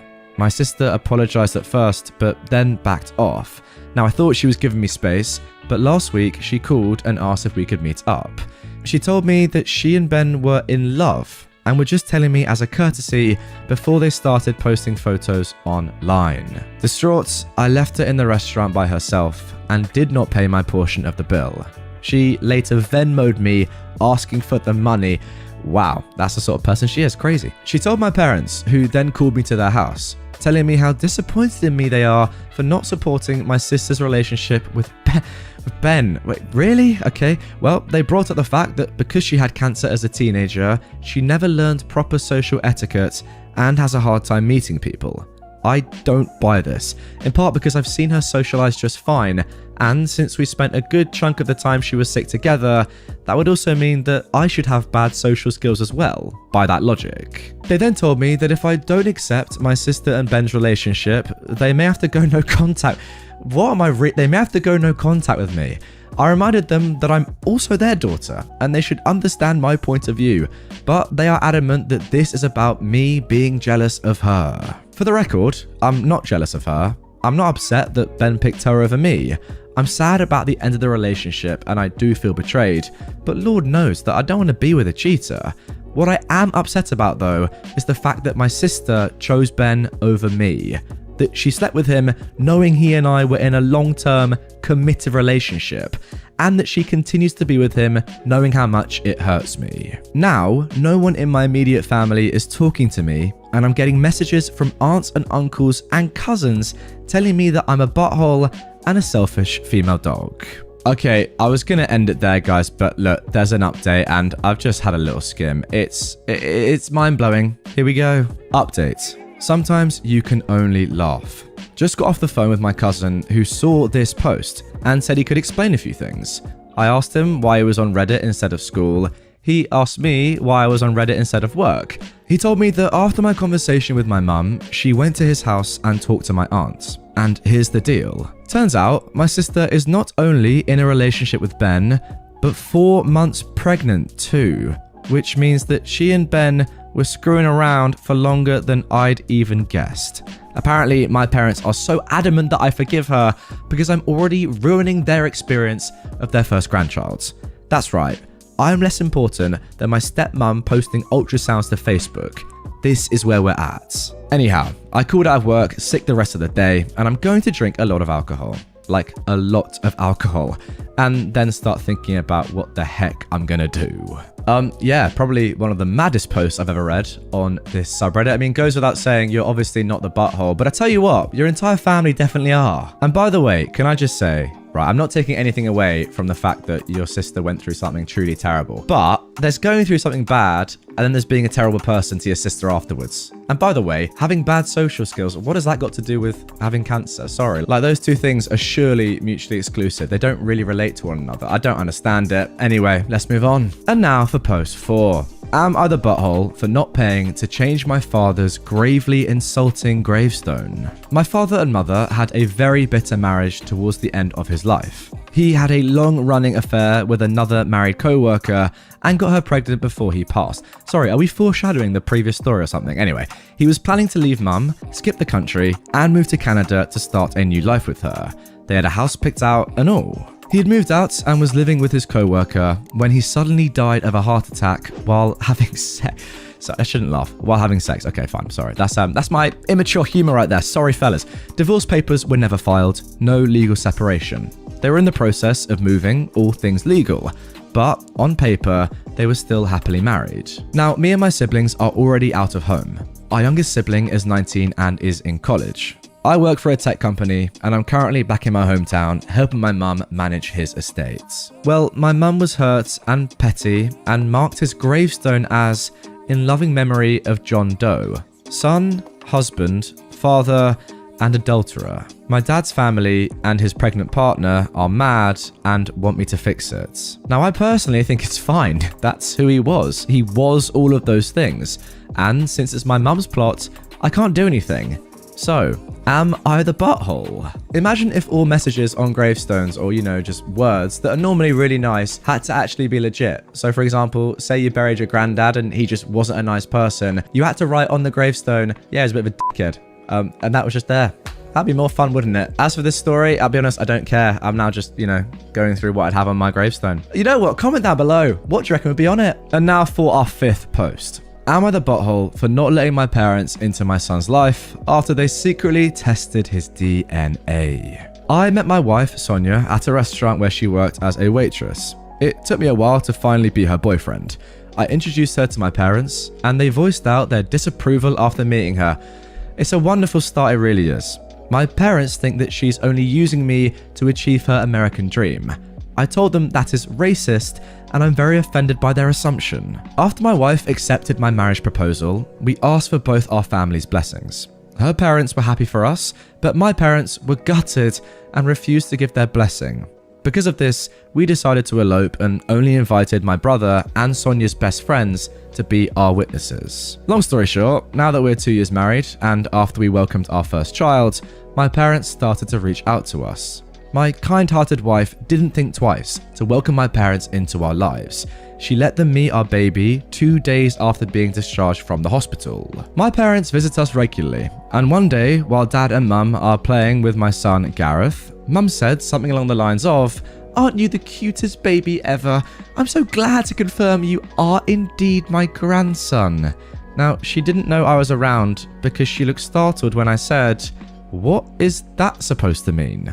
Mum tried to change the subject, but I insisted that she tell me what she's talking about. She sat me down and apologized first, before telling me that they had Gareth's DNA tested to make sure that he's mine. I was speechless for a moment, and before I blew up from anger, I told Dad to give me my son, and they better leave before I lose whatever respect I had left for them. My mum was very apologetic, and said it's because they don't trust my wife, and that our son looks nothing like me. I didn't argue anymore, and I told them to just get out of my house. My wife was in the kitchen preparing for lunch, and I told her that my parents had an emergency, and that's why they left without saying a word. I didn't tell my wife about the whole DNA test thing until after 2 weeks, when she asked why Mum and Dad weren't visiting anymore. I told her everything, as I know I can't keep a secret from her. She started crying, and it broke my heart. I know how much she tried to win my parents' approval, and what I told her was like a slap across her face. That night, she told me that she can no longer let my parents into our child's life, and I actually agreed with her. When Mum called to ask when they can visit again, I told them they are no longer welcome in our son's life. Mum called my dad, and I told him the same thing. He was livid. He called me ungrateful and cruel. He also said a few choice words about my wife, which angered me even more. I didn't even hear the rest because I just hung up. Did I overreact? Am I the butthole? Obviously not. I don't even need to comment on this. Let's move on to the final post. Okay, I lied. Now, the only reason I'm doing this little face cam is because I've got a massive problem with your son's name. It's 2021 and you call your son Gareth. Like, is your son 56? It's unbelievable to me, but that's just my personal opinion. So you know what, you call your son what you want. Don't listen to me. I'm just some bloke in his room. So there you go. Turns out I won't be calling my son Gareth though. That's just for the record. Anyway, let's carry on. Sorry to interrupt. And now for our final post of this video. Can you believe it? You've made it all the way here, and you know what? I've saved the best till last, so aren't you lucky? Anyway, am I the butthole for telling my in-laws exactly where my husband was when I was in labor? I gave birth to my son 10 weeks ago. I went through an exhausting period while I was nearing my due dates. I was experiencing discomfort and wanted my husband by my side when I go into labor, but he'd go out every night to hang out at his friend's place and watch football games. I suggested that he play or watch games at home just in case, but he was having none of it and said he had to attend game night at his brother and friend's place along with their buddies. He said they had certain, how can I describe it, rituals when watching a game, and that he can't enjoy doing it at home or anywhere else. The night of our son's birth, my water broke while my husband was at his buddy's place watching a game. I called him and told him to get home and take me to the hospital. He said he was coming, but he didn't. Wow. I ended up calling my sister, who lives nearby, and she took me to the hospital. My husband showed up 2 hours later after he kept calling, asking if I was still in labor, saying that he was almost done watching the game. This can't be real. Is this real?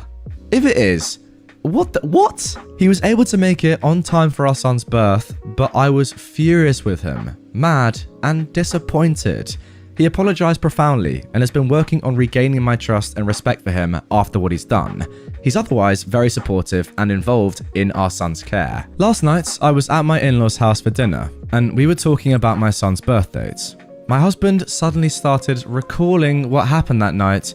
Basically, he started lying about driving me to the hospital, waiting, feeling stressed out, and standing on his feet for so long without food or even water. I was confused, and I just said, no, none of that's true. None of that happened, in fact. He was watching a game when I went into labor, and I wanted him to drive me to the hospital, but he didn't show up until 2 hours later. My mother-in-law, who takes no rubbish from anybody and whom everyone fears, lost it on him, yelling, asking him if that was true, and he kept quiet. She started berating him left and right, telling him to sit down and shut up when he stood up to argue, then told him to stand up when he was sitting arguing. Everyone was laughing at how she basically treated him as if he was a boy in trouble. Well, he was. She kept saying, "Shame, shame, shame on you. This is not how I raise my children to treat their wives. Jordan, you are a disgrace, and I'm disappointed because of what I heard about you." He literally swallowed every bit of his mother's berating and didn't say anything till we got home, where he went nuts, saying that I made him look neglectful, a bad husband and father, by telling his family about where he was. And he said that I shouldn't have said anything, but I argued it wasn't okay for him to lie and play the hero in front of his parents. He said I just caused a rift between him and family, and asked if I was happy now. So, am I the butthole? Should I have not said anything? Well, look, listen, I'll be honest, watching football, not this like terrible American rubbish, proper football with your mates is good fun. And if you think about it, you can always have another kid another time. And hopefully if there's not a game on that evening, you can go to the birth. I do kind of agree. Football has to take precedence at some points. You know what? It's just a fact. And also, think about this. He actually got there for the birth, so he missed nothing. Nothing at all. Don't know why you're complaining about it. Don't know why his mum's berating him. I salute him. I hope your team won. Sir, am I the butthole for demanding that my son's stepdad pay for the Xbox he threw in the pool? I am a father of a 16-year-old son called Adam. His mother and I have been separated since he was 6. Adam is always happy to spend time at my place as part of the custody agreements. He hates his stepdad and calls him controlling. He puts strict rules on Adam and punishes him for long periods of time over small mistakes. He doesn't give him allowance like I do, or let his mum give him any money, so Adam started working to be able to buy the stuff he wants. Now, Adam always wanted to buy an Xbox, but couldn't afford the full price. So I told him whatever he saved, I was willing to pay double, and he was able to buy a new Xbox for the first time weeks ago. I got an angry phone call from his stepdad, asking why the heck I bought Adam an Xbox, knowing it's not allowed at his house. First of all, I told him that Adam paid for the Xbox with his hard-earned money, and second of all, that it's his mum's house, so he can't dictate what is and what isn't allowed. He went on about how the Xbox is a distraction tool for Adam from his school and chores. But I assured him that Adam is responsible with time and can manage and balance just fine. He suggested I keep the Xbox at my house and that Adam can come over to play, but I said that that's not up to me. Clearly, I got him angry enough, so he warned me about the consequences of seeing Adam playing with their Xbox and ignoring his duties. I hung up immediately. 2 days later, Adam called and was freaking out, saying his stepdad had a rage fit and threw his Xbox in the pool as a punishment for Adam playing it instead of mowing the lawn. I was in dismay. I went over to his mum's house to see what was going on, but I didn't find her. Instead, I found Adam crying, and I confronted his stepdad, and he said he'd had to do it because Adam was being neglectful with his chores, and said that this was the result of built-up resentment because of Adam's continuous lack of responsibility. I argued that even if he thought Adam was being irresponsible with his playing time, throwing the Xbox in the pool was unhinged of him because he could have hidden it for all I know. He yelled that he gets to decide what punishment fits, and went on about how he was just trying to help Adam become a responsible young man. I was tired of this, and I told Adam to pack up his stuff and go to my place. His stepdad firmly said he wouldn't allow it, and that I was preventing him from performing his duties as a father and an authority figure, but I told him, you need to pay for a new Xbox. He argued that I was delusional to expect him to pay for something he doesn't want in his house in the first place, but I said that was enough, then left. Adam's mother came and argued with me, saying her husband made a mistake, but I shouldn't have taken Adam out of the house. I asked if she was happy with how his stepdad was treating him, and she said that's tough love, because he wouldn't have done this if he didn't care. I blatantly said that her husband was just being an overbearing, power-tripping control freak, and told her that Adam is staying with me, and we're expecting a new Xbox. She told the family I was stopping her from seeing Adam. Alright guys, get down in the comments. What do you lot think? Is OP the butthole or not? I'll give you 3 seconds to write something down. I lied, I'm not waiting around. Especially not for you. I think that OP is definitely not the butthole. I mean, if you chuck someone's Xbox into a pool for no legitimate reason, as you said, you genuinely could have just hidden it and it would have had the same effect, then yeah, you gotta buy a new one. Pretty obvious. And now moving on to our second post. Am I the butthole for telling my entire family that my cousin's child-free wedding isn't 100% child-free and refusing to attend? I need some insight to see if I'm in the wrong, because I really don't feel like I am. I am a 32-year-old woman, and I just received an invite to my cousin, Alex, who is a 30-year-old woman's wedding. It stated on the invite that the wedding would be child-free. I'm not new to child-free weddings, but what has me frustrated is the fact that there will be children at the wedding. Alex plans on having her and her future husband's nieces and nephews at their wedding. I overheard her asking her sister if her niece could be the flower girl at a family get-together. Now this confused me because child-free means no children. So I called Alex and asked. I told her and said that if her nieces and nephews are going, then my 5-year-old daughter, who is similar in age to her nieces and nephews, should be allowed to go too. Alex said that only those in the bridal party are the exception, and that she wants her nieces and nephews at the wedding. When I asked why they could come and not my daughter, she said it's because she knows her nieces and nephews are well behaved, so there will be no issues. She also knows her sister and brother-in-law's parents very well, and to top it off, she's a teacher who wants a day where she doesn't have to deal with the children of others.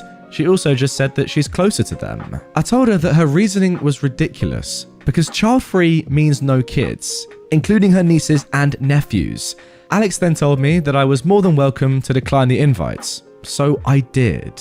I ended up venting to my mother, who is married to Alex's dad's brother, and while she didn't agree with Alex, she said she could understand her feelings. However, my dad didn't like it and called her dad, my Uncle Mitch, asking why my daughter couldn't come.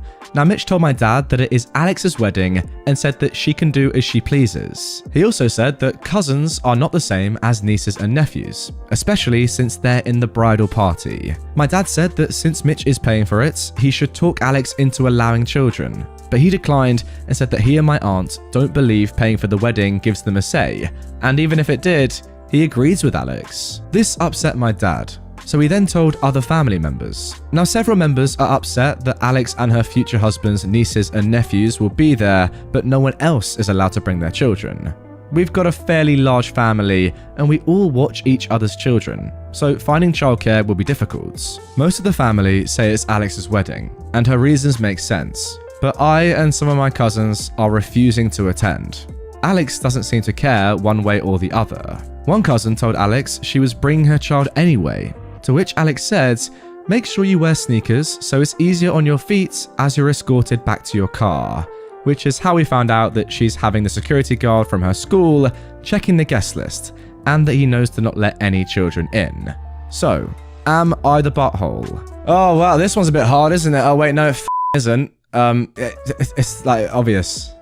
Who posts this sort of shit? Like seriously, it's the most dumb post I've ever seen in my life. It's Alex's wedding, you stupid mug. Obviously she can do what she wants. If she wants no kids, but if she wants kids that she likes, it's her wedding, man. She can do that. Crazy, I know. And also, why are you being like a grammar Nazi and going over the exact specifics of calling it child-free and therefore having to have no children at all? It just means that you can't bring your annoying little kid, mate. That's it. She can bring hers and her nieces and nephews that she likes and knows aren't going to be a problem, and by the way, want to be heavily involved in the wedding as part of the bride party or whatever, but not your little rats. They can stay out. And now for our third post. Am I the butthole for reminding my husband's friend that I make 3 times his salary? My husband has a friend called Mike, who fancies himself the Wolf of Wall Street. Mike got some money when his grandpa passed away, about 150k, and he blew it all very quickly in get-rich-quick schemes, as well as trying out day trading. He's currently working in a call center while still trying to make it big. He's got no inheritance money left. The issue is that Mike is really bad at making financial decisions, and so he keeps losing money.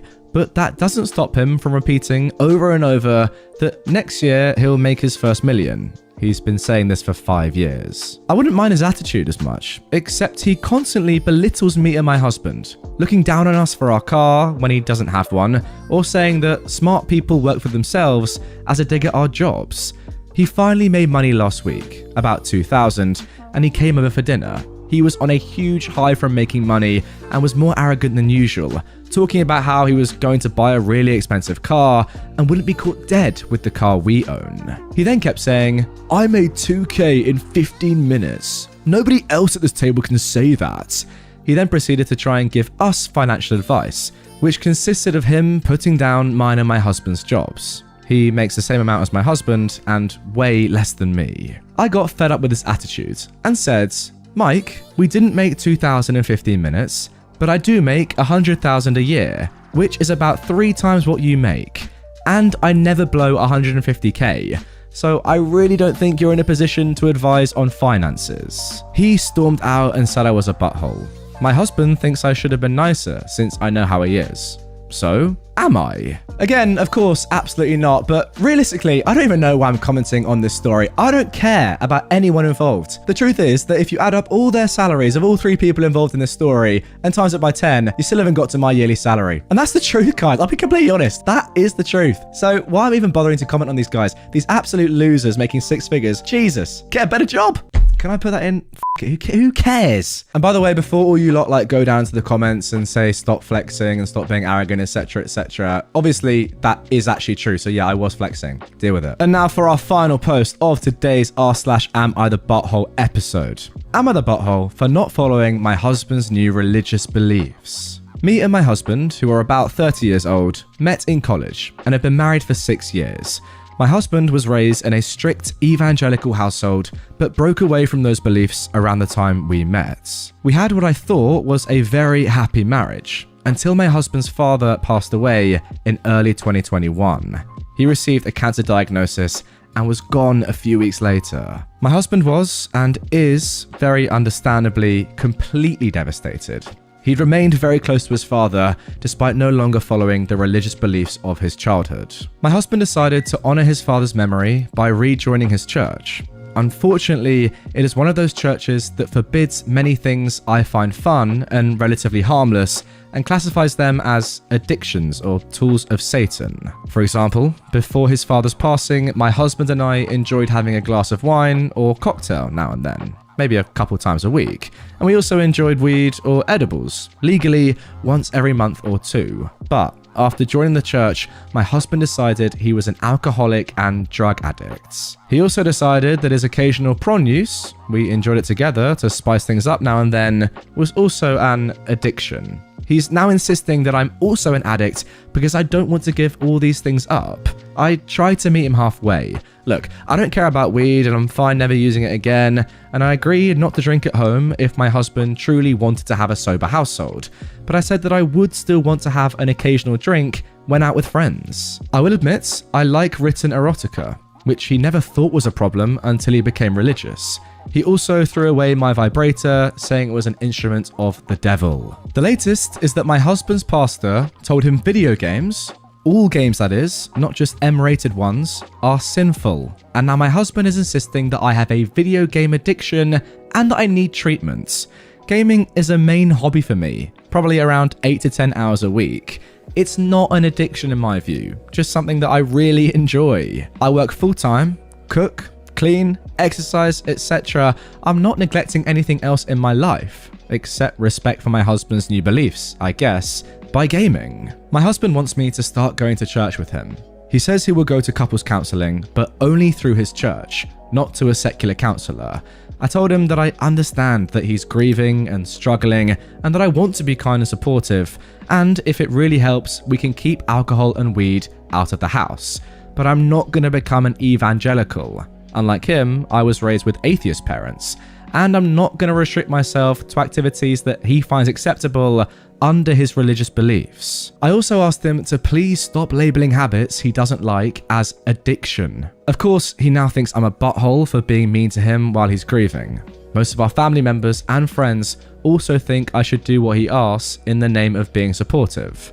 So, Am I the butthole? Okay, well look, this one is actually slightly tough, I would say, because you can't really put yourself in that position unless you've gone through it before. Personally, my husband's father has never died, and my husband hasn't then turned evangelical. So unfortunately, I can't really give much of an opinion. However, I would say that OP, clearly you understand what's going on here, and it's not as if you're saying, oh no, don't do any of that, I'm not supporting you in any of that. You know what he's going through, obviously, and it's also very clear by what you've written here that you understand that you need to be supportive of your husband. It's not as if you're neglecting everything that he's just, you know, found again. But yeah, I think it is like just finding that middle point, but it's quite hard to, I guess, at the moment with your husband. Maybe for a period of time, you could go a little bit further, maybe a little bit further than you'd like to, just to appease your husband and support him whilst he's going through such a bad, you know, period of time. Then eventually come back towards a sort of middle ground once your husband, you know, gets a little bit better and gets over it a little bit more. I don't know. In the same way, you don't just want to sacrifice everything that you enjoy doing. And to be honest, some of the stuff your husband is saying is actually kind of mad. Like, you're not addicted to games, you play them for 8 to 10 hours a week. And if you are, then I'm in big trouble. Let me tell you that for sure. And by the way, so are all of you, I'm guessing. Am I the butthole for refusing to share my pregnant wife's diet? I, a 27-year-old man, am a nutritionist and fitness trainer. My 23-year-old wife is a stay-at-home wife. She's now 5 months pregnant. My mum came to our home to help my wife out, as she is having a difficult pregnancy. She's being made to eat only green leafy vegetables, other veggies, rice, Indian flatbread, lentils, and curd. My mum makes bland food for her since she's unable to keep anything down. My mum is also very strict about her not eating too many oils, sweets, junk, etc. I make separate food containing meats, eggs, milk, spices, etc. for myself and my mum. Now me and my mum do the household chores since my wife is unable to do anything due to severe nausea, bloating, and acidity. My wife has started to feel bad because she's stuck eating bland food while we eat spice food containing meat. I try consoling her by telling her that it's just for 4 more months, but she said since she's likely to have a C-section, she'll not be allowed to have anything but bland food for 2 months more at least. My mum said she'll have to eat it for longer than that, as eating spicy and non-vegetarian food is bad for nursing women. My wife then told me she wants me to give her company by eating the same food as her. I refused because I prefer animal protein over plant protein. I, however, told her that I'd stop eating junk foods, sweets, etc. She's now mad at me, saying that I'm selfish for not even sacrificing my current food habits for her. So, am I the butthole? Okay, but seriously, guys, where do I even begin with this one? There's just so much to unpack. I've always presumed that a pregnant woman normally decides what she wants to eat, and it's not forced upon her by her boyfriend or her boyfriend's mum. Clearly I'm wrong there. I'm not a nutritionist and this guy is, so he must be doing something right. But in all seriousness though, not changing your diet to accommodate your pregnant wife is actually mental. Yes, clearly OP is the butthole. Let's move on. Now moving on to our next post. Am I the butthole for choosing to work at home when my Zoom meetings annoy my husband? My employer has given the employees the choice of working at home or going into the office. Personally, I feel that it's safer to stay at home, given what's still going on, and it's about half and half of my co-workers who've decided to stay home or go to the office. The problem and conflict is that I often have 2 or 3 one-hour Zoom meetings per day. I use headphones, but I do talk during part of them. I close the door, but the noise bothers my husband, who's in the other room. He's also at home all day since he's unemployed. He keeps telling me that I'm selfish to stay at home and bother him when I could choose to go work in the office, and he says that I'm just too lazy to go to the office and waves off my health concerns as paranoid. I do feel guilty because he gets really upset by the noise and says that it's hard for him to focus on stuff he's reading when he hears me talking. Am I wrong? Should I go into the office a few days a week? Now I have had quite a few comments telling me that I should tell my husband to look for a job, but he told me he doesn't want to until COVID is over, which is a bit weird since he says that I'm paranoid about it. Overall, he makes me feel guilty a lot, which is why I came on here. Lately, he's been getting upset that our place isn't clean enough. We don't sleep in the same room, but he comes in and inspects my room every day. And today, he was upset about the noise again. What a bloke.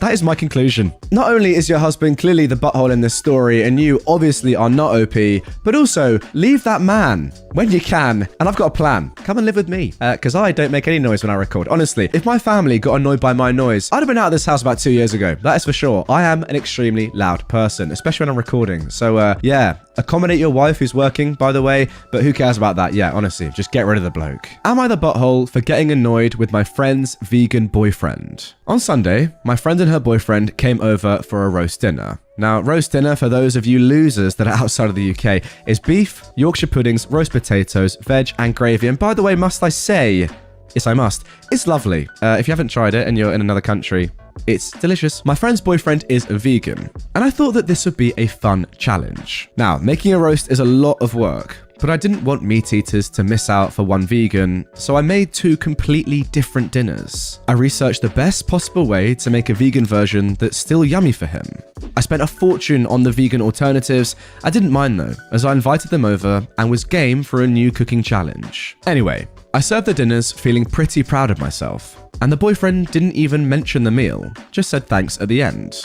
Now, I was a little bit miffed that he overlooked the work that I put into his dinner, but whatever. Anyway, I made a non-vegan and vegan dessert, a large creme brulee, and for him, a chocolate pudding thing that was vegan. I also had chocolate sour, etc., which were not vegan, and I offered coffees. The boyfriend asked for a coffee with regular milk, as he fancied a treat. Now, I must have pulled a face. There's no way that I didn't, and I said, okay. See, I'm really angry at this point, considering the effort I went to respect his diet requirements. I return with coffees, and he is scoffing my part of the creme brulee, leaving me with his vegan desserts. I said, that wasn't vegan, and he went, doesn't matter. Now, I kind of lost my head at this point and pointed out how rude it was of him to ask for his dinner to be 100% vegan as far as not cooking potatoes in certain things, and how I went above and beyond trying to make his meal pleasant for him to throw it in my face. He laughed and said, chill, it's not that big of a deal. Anyway, he thinks I'm a huge butthole, and his girlfriend, my friend, is conflicted and in an awkward position. If I've been the butthole, I'd apologize to clear the air for my friend, but I feel that he should.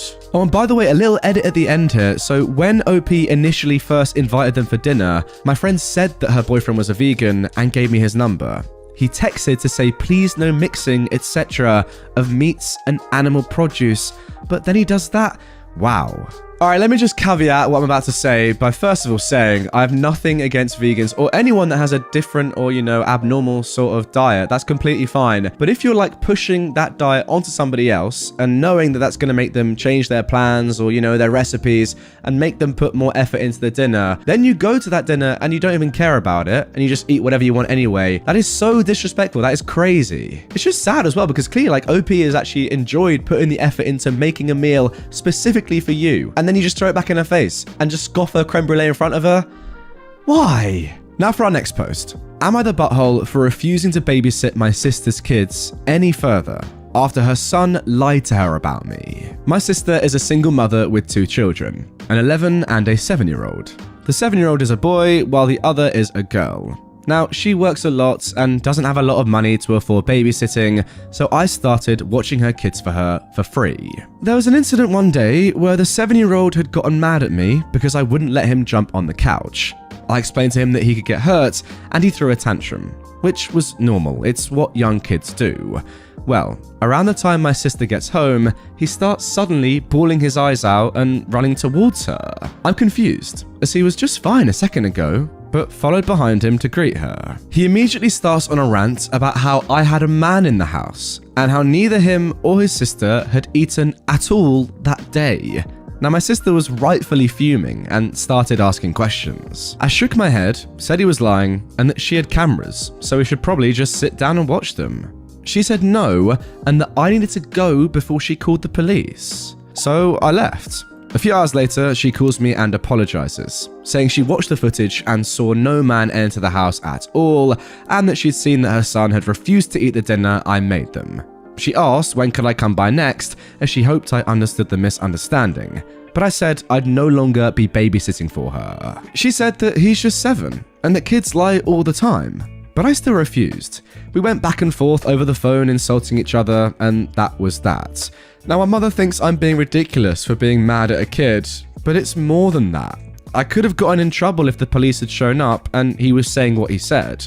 So, am I the butthole? Yeah, this one is actually quite tough. I don't really know. I mean, you're not the butthole, right? First of all, because, you know, it's a pretty horrible thing that's happened to you. But then again, is the 7-year-old, is it really his fault? Like, he's only 7. We've all done bad things when we're kids. I can remember lying about stupid stuff when I was 7. Maybe not as stupid and complex as this, to be fair. I mean, what a lie he's made up is really brilliant to see, and I really admire his invention. But it's not like the worst thing, is it? He's only 7. He doesn't really have much common sense yet, clearly. He'll get more understanding as he gets older, and yeah, it was just a weird thing to say at the time, but he's 7. I think easiest way to deal with this is just, you know, have a little break, tell the kid he's stupid, maybe don't give him any food for a week, and then come back and do some more babysitting. Simple answer, really. Now for our next post. Am I the butthole for refusing to give up my seat on a flight to a person who has a guide dog and is visiting a family member in hospital due to the fact that I have a dog allergy? I won't be going into specifics in this story since I'd rather avoid being identified. I have a severe dog allergy. I can have varying degrees of severity when it comes to my reactions when I'm exposed to dogs. In short, being in a closed environment with a dog is out of the question. Earlier today, I was boarding my flight with my friends, since we're all going on vacation together. As I'm boarding, I find that one of the passengers is boarding with a golden retriever, with a guide dog vest on it. I want to make it clear that I'm not questioning whether this was a guide dog or not. This was also a fairly small plane, since the flight would only take around an hour. As mentioned, I cannot be in a confined space with a dog. I told one of the flight attendants my concerns, since I could have potentially ended up in hospital if I had to fly with this dog. The flight attendant informed the woman with the dog, who goes into hysterics, saying that she is visiting a sick family member and can't afford to miss her flight. Now, I'm not sure how sick the family member in question was or is. Yeah, to be honest, mate, that's not that important. You shouldn't have said that. Wow. The flight attendant asked if I'd be willing to miss this flight and catch the next one that would be leaving in around 2 hours. I was offered a seat in first class if I was willing to do this. I said that unfortunately I wouldn't be able to do this since I'd paid for my vacation. Due to the size of the plane, the dog wouldn't be able to go in the holds. The woman started insulting my character, saying that I was heartless for putting my vacation over her sick family member. Yeah, she's got a very good point there, my friend. So, I got on the plane and sat with my friends. As I did this, a woman in a nearby seat told me that she wanted to inform me that I am the biggest idiot that I've ever met. I didn't respond since I didn't want to cause a confrontation.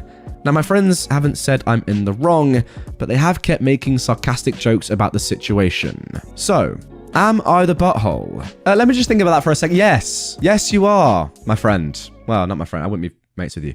You just are. Okay, look, first of all, you're the only one on that plane who has a problem with a dog being on board. Look, nothing you can do about it, fine, but it is like your issue. It's no one else's issue. And that woman not only needs her guide dog, of course, but she's also traveling to something much more important than you. If anyone's going to miss their flight, it's going to have to be you here, mate. It really has to. Now, second of all, you're being offered an upgrade, a first-class flight in 2 hours' time. It's your issue in the first, again, it's your issue, right? You have to take that flight, and ultimately, I think you should have been forced to take it. You're the one that's stopping her from getting on the plane. Nobody else cares. And I get that you have your reason, but yeah, you should be the one that is forced to miss the flight, not her. That is crazy. Wow. And now for our final post of this episode.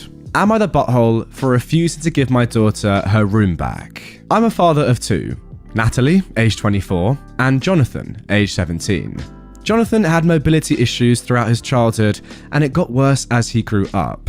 He became a full-time wheelchair user 2 years ago after he had a serious accident that left him in a worse state than he was before. Natalie moved out for college at the age of 18 and then moved in with her now ex-boyfriend. Now, I need to mention that because Natalie is my oldest, she had the bigger room in the house. Jonathan had the smaller room, which was fine by him, but now it's different. With the major changes in his life and needing a wheelchair to move around, I've considered moving him into Natalie's old room that she hasn't used in years. I first called her to let her know, and she gave me the green light to go ahead and do what's best for her brother and make his life easier. I renovated it and added things in to accommodate Jonathan's needs, and it costs money. Remember, that was almost 2 years ago. A few days ago, Natalie called, saying she had a huge fight with her now ex after she caught him with someone and was staying at the hotel. We talked a little, and she asked me to empty her bedroom and move Jonathan back to his old room because she wanted hers back, and said it'd be cool if her mum and I prepare it for when she moves in with us. I was taken aback completely. I said I can't move Jonathan out since he needs the room. I explained he needs the space to move freely, but she said it's her room no matter how many years she's been away from it. I called her unreasonable and reminded her that she said I could give the room to Jonathan, but she said she wants it and expects to have it back now. We went back and forth on this issue, and I refused to give it back to her. She threw a fit, saying I should be supporting her and giving her shelter in this hard time.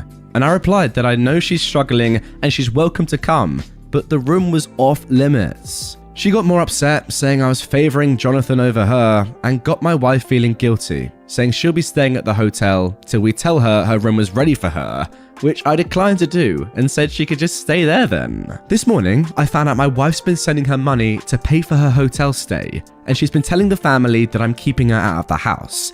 In my defense, I told them Natalie wants the room, but Jonathan needs it, and I already spent money on renovating it. Yeah, this one is extremely simple. I mean, ultimately, if you own the house, OP, you can do whatever you want with the rooms anyway. And yeah, maybe Natalie wants the room back, but it's not really her room, it's your house.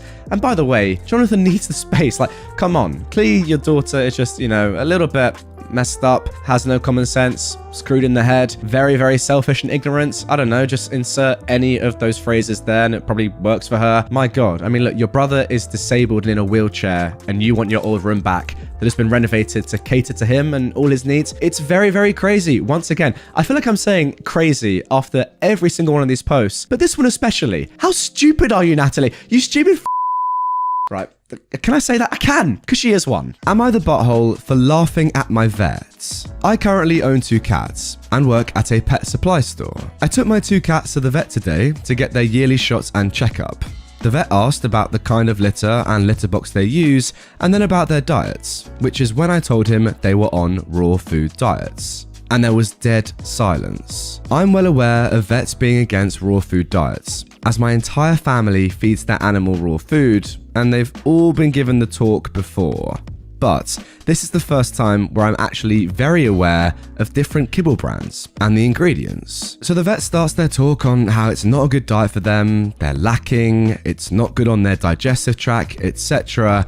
And I very calmly waited for them to be done, and had planned on just blowing them off. But they then recommended a kibble brand that is absolutely terrible.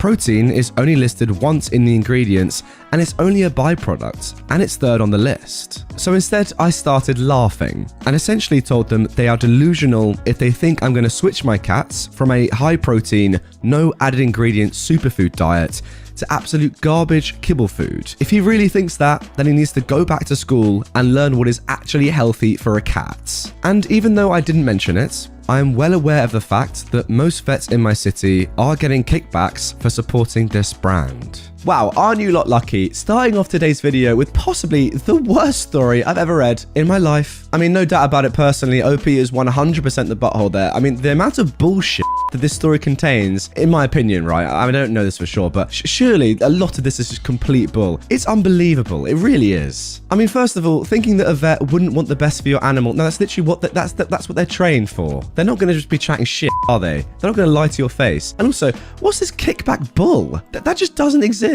That would be like the biggest fraudulent thing ever.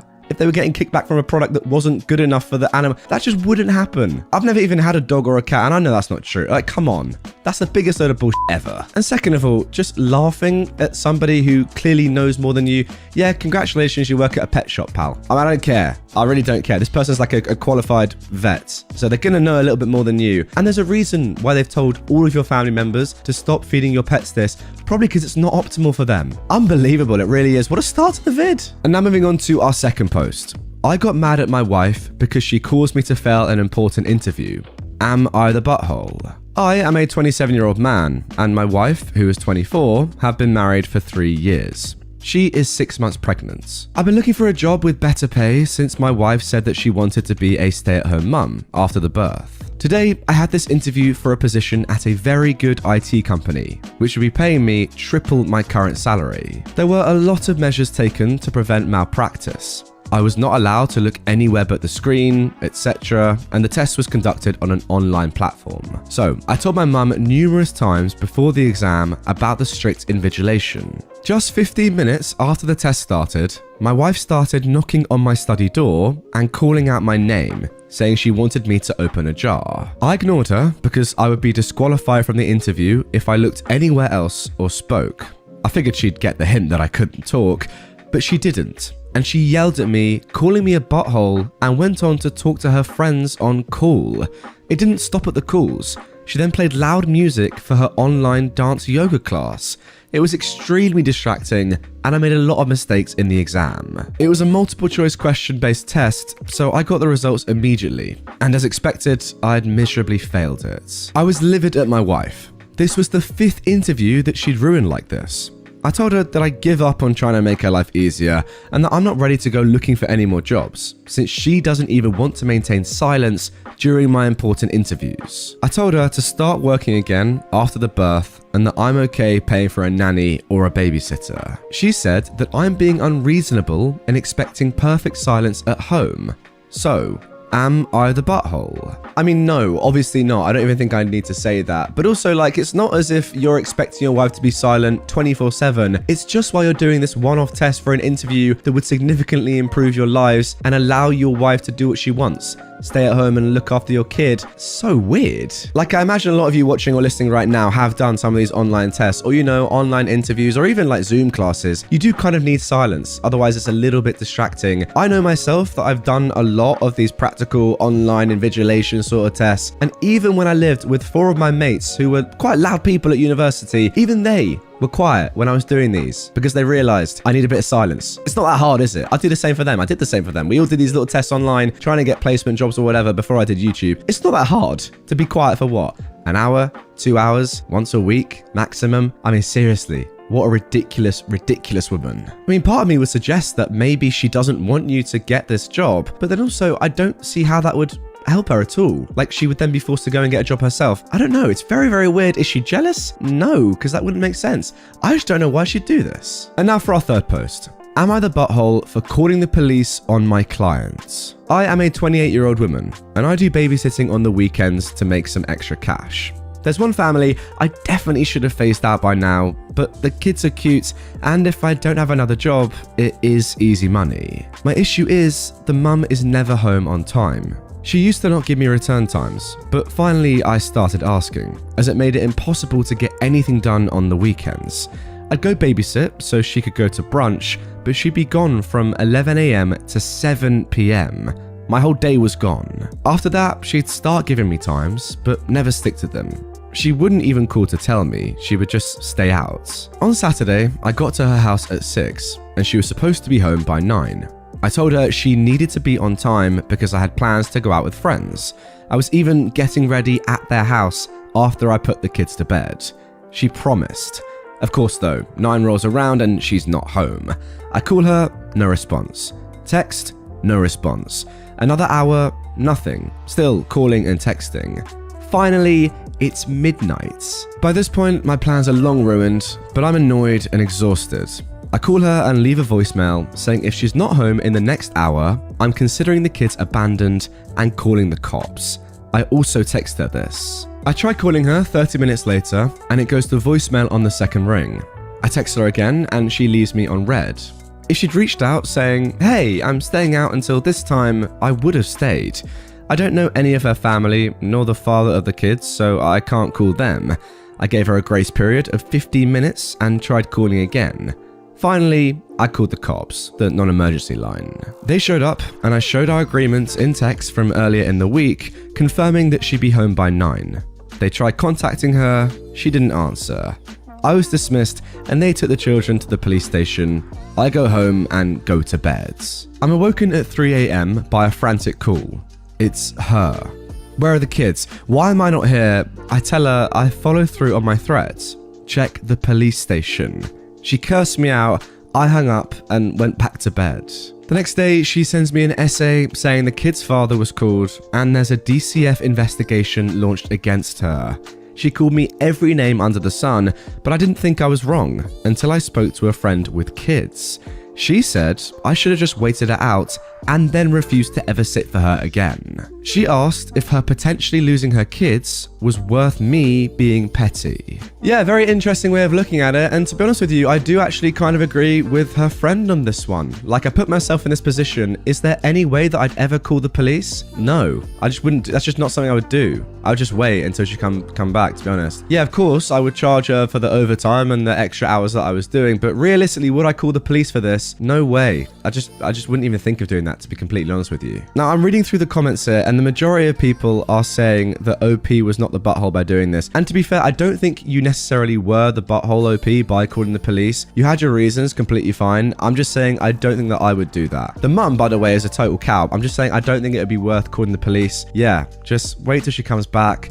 Stay the night if you have to. It's not ideal, but look, it's got to be done. It has to be done. Sorry. The last thing I'll say on this is that, yeah, I'm not blaming OP, but you probably could have seen the red flags a little bit earlier here. Like, as you say, this isn't the first time this has happened. She's done this multiple times in the past, not giving you return dates, coming back much later than the time she set. Now, look, I'm not saying that you saw this coming or anything like that. I'm not, honestly. This was always a distinct possibility, and calling the police just seems a little bit extreme to me. That's all. Guys, I accept, though, my opinion there might be in the minority, so look, comment down below. Do you disagree with me? All good, all healthy. Let me know why. And now moving on to our fourth Am I the Butthole post. Am I the butthole for losing weight before my sister's wedding? I, a 28-year-old woman, used to be quite overweight.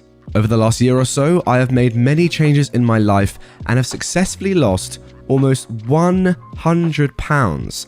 Now look, I'm not sure this is right, but in my head I've got that at about 40 kilograms, which is insane. I don't live close to any of my family and don't post on social media, so my family wasn't really aware of my weight loss. I did mention that I was making healthier choices, but that's it. It's just that every time before that I've tried to lose weight, it hasn't worked out. So I didn't want anyone commenting on it. Well, it certainly has this time. I mean, you've lost over half my weight. That is unbelievable. Well done. My younger sister, who is 26, got engaged last year, and I'm super happy for her. Due to circumstances, the wedding had to be pushed back a little. It's happening a week from now, and because I haven't seen everyone in so long, I decided to come down 2 weeks earlier to help out and catch up. Well, when I came to see my family, my sister freaked out upon seeing me. As it turns out, she's gained a bit of weight. Not super noticeable to me, she still looks great, but I think this is the first time in our lives that I'm smaller than her. I've always been the fat sister. She basically accused me of trying to upstage her, and my parents are fully taking her side. I'm really not sure if I'm in the wrong here, as so many of my family are taking her side of things. So, am I the butthole for losing weight before my sister's wedding? What? No. And your family should be happy for you. Any normal person would be happy for you. I'm happy for you. I'd invite you to my wedding. I'd be glad you were there. Do you want to come to my wedding? I'd love to see you. And that's not a joke. How can you not be proud of that? Losing 100 pounds. About 45 kg. That's insane. Congratulations to you. Any normal person would be delighted for you. Your family clearly are not normal. But generally though, like when I get married, you're the first name on the guest list. And that's not actually a joke. So leave your contact details in the comments. Thanks, OP. Imagine you actually watched this video now. It's like, I actually really do want to come. Well, you're invited, so there you go. And now for our final Am I the Butthole post of this episode. Now, don't even think, before I start reading this, of clicking off, because I have saved the best till last. And by best, I mean probably the worst. There's a reason it's fifth, but you know what? Don't worry, you're invested now. Here we go. Am I the butthole for telling my dad that I'm not his replacement wife? I am 16, and my mum passed away recently. My brother, who is 14, and dad are so devastated by this tragic loss, and we are struggling. Now, I have basically found myself handling all chores and work around the house. My brother is too traumatized. He hasn't been talking since the funeral, and my dad hasn't been lifting a finger and doing a single thing. He started making requests, from cleaning the messy living room, he sleeps on the couch, to picking up dirty laundry, to doing dishes, cooking or ordering food, walking the dogs, vacuuming, doing repairs, mowing the lawn, washing the car since my brother stopped doing it. I'm too exhausted oftentimes. Mum used to do the chores, and I used to help, but I've got school and after-school commitments, and my dad keeps negatively commenting on how I get things done, comparing me to my mum, like how much time I take to make breakfast, etc. That is horrible. Yesterday, he woke me up at 6 a.m, even though he told me to skip school and he wanted me to make breakfast. I scrambled eggs and prepared other dishes, then went to wake my brother up. I set the table, and once Dad sat down, he looks at the scrambled eggs and goes, "What is this? This is not the right way to make scrambled eggs. Your mother used to make perfect scrambled eggs. Did you not learn anything from her at all? How are we supposed to survive if you can't even properly make scrambled eggs?" He then looks at my brother and says, "We're doomed." I snap and loudly tell him I'm not his replacement wife and don't expect me to do this and that for him. He looks at me stunned, and my brother rushes out immediately. Dad starts telling me how cruel and insensitive what I just said and how out of line I was. I replied that I was too tired to make the perfect scrambled eggs my mum used to make, and that maybe if he as a parent had tried to learn, we wouldn't be suffering right now.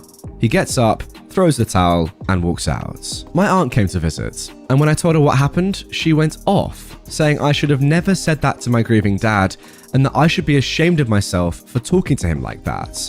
So, am I the butthole? Am I the butthole for kicking out my girlfriend? So, I've got a cat named Raven who's 3 years old. My girlfriend of 2 years moved in with me a few weeks ago, and it was clear she didn't like my cat. I didn't think it was a really big deal until one day I got home and he was just gone. He's not an outdoor cat and he never goes outside. He was gone for hours and I was worried sick until my buddy came to my house and returned him, saying he found him 2 blocks from my house. I asked my girlfriend how my cat, who has never tried to go out before, ended up that far from my house, and she admitted to kicking him out. I was furious, saying she had no right to kick him out, and told her that since she thought she had the power to kick my cat out, I wanted her out of my house by the end of the month. She cried that she had nowhere to go and that she'd have to live on the streets. I said I didn't care and told her to leave by the end of the month. My friends think I'm being too harsh, but my cat could have died because of her, and I don't want her trying anything else. So, am I the butthole? Well, look, there's no doubt that was quite a strong reaction, but then again, the cat was there first, and it's the cat's house as well. You don't just chuck a cow in the street, come on. To be completely honest though, if you're gonna chuck her out anyway, you might as well just sack her off, right? What's the point in having her as your girlfriend anymore? She's doing stuff like this. She sounds a bit psycho. I'll be honest, like, the cat could have died very, very easily. So, yeah, get rid of her? Fair enough though, maybe you just want to give her a warning that she can't do that and see if she improves in future. But someone who has the capability of doing that in the first place probably wouldn't be my girlfriend. That's all I'll say. And now for our next Am I the Butthole post. Am I the butthole for my petty response to my boyfriend's purposeful incompetence about chores? My boyfriend has started pretending to be bad at basic life stuff, like dishes and laundry, like he can't do it, so I do it. I felt pretty frustrated with that and told him straight up that I knew he didn't forget how to clean since he moved in with me. He was always very competent living alone, and I didn't appreciate him forgetting how to do chores. I said that when I asked him to do dishes and he refused until he finally did them wrong, that I was not that stupid. He said that he was trying his best and that I was wrong for saying he was trying to manipulate me, and that from his perspective, I asked him to do something and he did it the best he could. And I kept at him because it wasn't up to my impossibly high standards and he couldn't win. And he wanted me to believe him when he says he's trying. Anyways, this might be petty, but I decided to give believing him a try. So, he had bleach stained my favorite little black dress. Instead of getting mad, next time he had a family event, I put it on. He asked me if I was really going to wear that. It looked messy. I said that I love that dress and understand accidents happen, so I wasn't mad or upset it had bleach spots, actually. I thought it looked pretty cool. He said he really thought it looked bad, and I said if he wants, he could Sharpie on the white spots real quick in the Uber. It ended up looking even worse. Another time, we were having dinner and he'd done the dishes, but put some of the cups and bowls in the dishwasher upside down so they filled with dirty dishwater. I took those cups and bowls, dumped them out in the sink, but didn't wash them further, and served his food in them. He said that it was dirty, and I was like, well, they just came out of the dishwasher. It's just water, it's fine. He said that no, it was disgusting, and I said it was really no biggie. I was getting over my impossibly high cleanliness standards, and I really didn't think it was that gross. The last time I'd cooked for a work party of his. After cooking, the dish needed to cool for about 30 minutes, then be refrigerated. I had plans with my friends that night, so I asked him to put the dish away after it cooled. He forgot. The next morning, he noticed the dish was never refrigerated.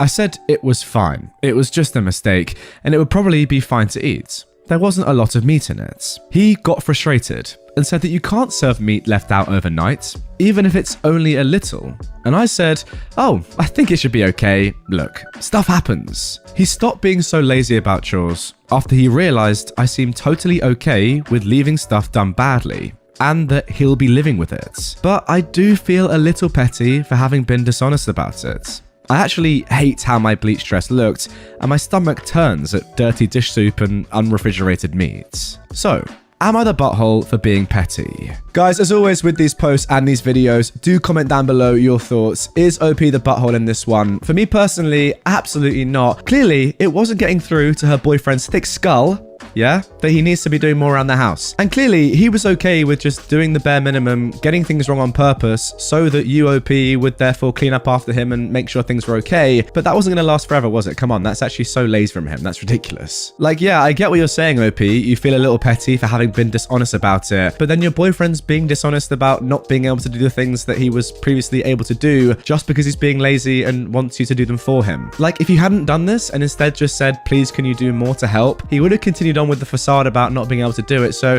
you had to try something like this, and look, it worked. Definitely not the butthole. Your boyfriend though definitely is. And now for our third post. Am I the butthole for exposing my parents' favoritism? My parents have always favored my younger brother. I was by no means unloved, but it was blatantly obvious who they cared about more. I worked a part-time job to get my first car, but my brother got one as a present. Yes, it wasn't new, but it was much newer than my car. It was the same with just about everything else, like clothes, video games, and cell phones. I'm 18 and taking a gap year before community college to work a full-time job and save money for tuition. But a while back, I heard my parents talking about how much they were going to pay for my brother's tuition. I secretly recorded the conversation from around the corner and then came out, asking my parents why they were going to pay for my brother's college but not mine. They didn't notice my phone was recording and just said that my brother needs more help. I asked how so when I wasn't getting any sort of scholarship and he likely wouldn't either. Then I asked a few more questions about why things have always been this way. They got mad and my father told me that perhaps it's time I moved out because they're sick of keeping a roof over my head. I pointed out that I pay rent, but they didn't care. I left the room and in a fit of rage, uploaded the video to 2 different social medias I have and ranted about how this is how my parents have always been. Well, a few hours later, and my parents were pounding at my door. My dad was screaming at me about how I made them look bad. We fought some more and they left the room fuming. My grandparents contacted me later and said they were appalled. Then came to visit with a lot of the family the next day. There was a huge family intervention and my parents were made to sit on the couch and look at their feet while being told off. It was then I found out they'd been receiving money for years from my grandparents to help with family expenses. My brother looked like he didn't know what to do. So he sided with the rest of the family and said he's noticed how I'm treated as well.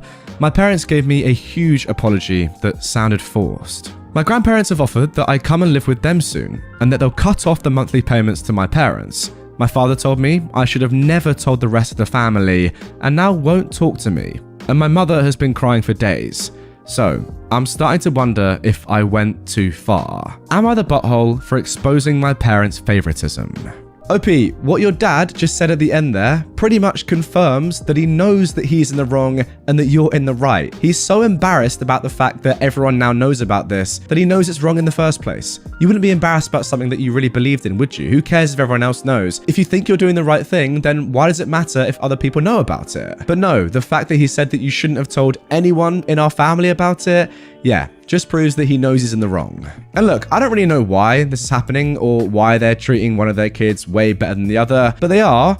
That's obvious. So yeah, OP, you're completely in the right to tell everyone else about it, especially your grandparents. Let them know. Now, amazingly, OP has actually given us an update to this post. So here is the update. Am I the butthole for exposing my parents' favoritism? I decided to go ahead and call my grandparents to accept their offer of moving in. During the phone call, I asked them why there was monthly payments being sent to my parents in the first place. It turns out my parents were living beyond their means for a while because my mother quit her job to be a full-time stay-at-home mum. My grandparents decided to help out by sending them money monthly to help with my parents' mortgage and also to set aside some of that money for college savings for both my brother and I that was to be split evenly. Turns out my parents only planned to put that savings towards my brother's college. And that's also how they bought his car as well. So from now on, my parents are now on their own financially. It's likely that my mother will have to go back to work to help my dad keep up the mortgage. I confronted my parents and asked why they've always treated my brother as the favourite. Then I asked if there was something I needed to know. Turns out there was nothing. Literally nothing. I'm not an affair baby, not even an unplanned pregnancy. They just liked my brother more. I was mad as heck, and we argued a lot before I left the room because I'd had enough. My grandparents showed up on Saturday with a moving truck. My parents were floored when we started bringing in boxes to pack. My father got in our way, and I reminded him how he said that I should move out, so I am. My mother cried some more and said that my father was just angry in the moment when he said that, and they'd been counting on my rent money to help with my brother's college fund. I asked if that meant that he would never have had to pay rent like I did when he turned 18. My father then said that since I was taking a gap year to work, that my rent money could have helped my brother, which means they never intended for him to get a job while going to college. What am I reading? My grandpa was enraged and confronted my father, saying he raised him better than this. He chewed him out, saying he's never been more disappointed in him and they will no longer receive any more financial support. Then he said he'd disown them both if they ever tried to retaliate against me for exposing them. My father backed down, and neither he or my mother said another word to me. I had a bit of an awkward conversation with my brother as we said our goodbyes to each other. And that was it. I just got in my car, waved, and drove off. I'm now fully moved into my new room at my grandparents' house. It's a little smaller, but nice. And my grandparents are very welcoming.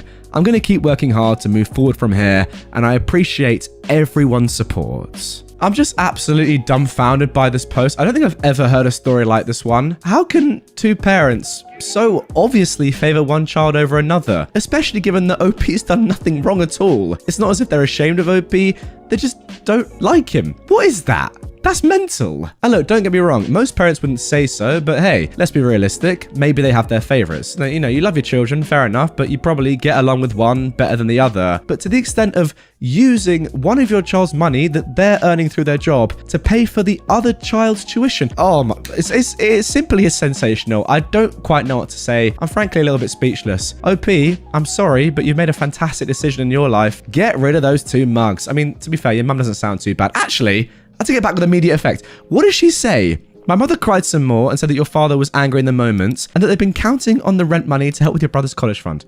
That is unbelievable. It really is sensational. Wow. Am I the butthole for no longer letting my boyfriend eat what I cook after he rated my food in front of my family? I am 25. And my boyfriend, Jerry, who is 31, has a culinary art diploma. He works 2 jobs related to his field. The first as a chef in a restaurant, and the second as a cooking instructor. We've been dating for almost 16 months now, by the way. I had no real experience in cooking, but he encouraged me to learn and helped my skills improve so much, even though he has a habit of rating every meal I cook, which I find a bit rude. For example, this meal gets a 7 out of 10, or this meal gets an 8.3 out of 10, or even, this one would have got a 9 out of 10 if the sauce wasn't so salty, etc. Now look, I didn't feel great with him rating my food, no matter the score, but he says he's helping me improve, so... Anyway, my family came over to visit, and I wanted to cook their favourite meals. Jerry sat with my parents and chatted until food was ready. He started eating and kept making comments about my choice of meals. Once he put his fork down, he cleared his throat and literally started rating every dish I made by giving me 7 out of 10 for this, 4.8 out of 10 for that, and 6 out of 10 for the last dish. My family was so confused, and I was floored. I felt awful as he kept giving advice on how to improve my score next time. He also kept a straight face while doing it. It was awkward, just awkward the entire evening. We had a huge argument after my family left, and I told Jerry that he acted poorly and embarrassed me when he started rating my food in front of my family. I said to him that I'm not going to have him eat what I cook anymore. He said I was overreacting and claimed that what he was doing was just constructive criticism and that I shouldn't take it personally since he's just used to rating his students' work. I said I wasn't his dang student and he wasn't Gordon Ramsay to be heavily putting my efforts down in front of family. He got offended and said my reaction was way over the top since he was just giving constructive criticism in order for me to make progress.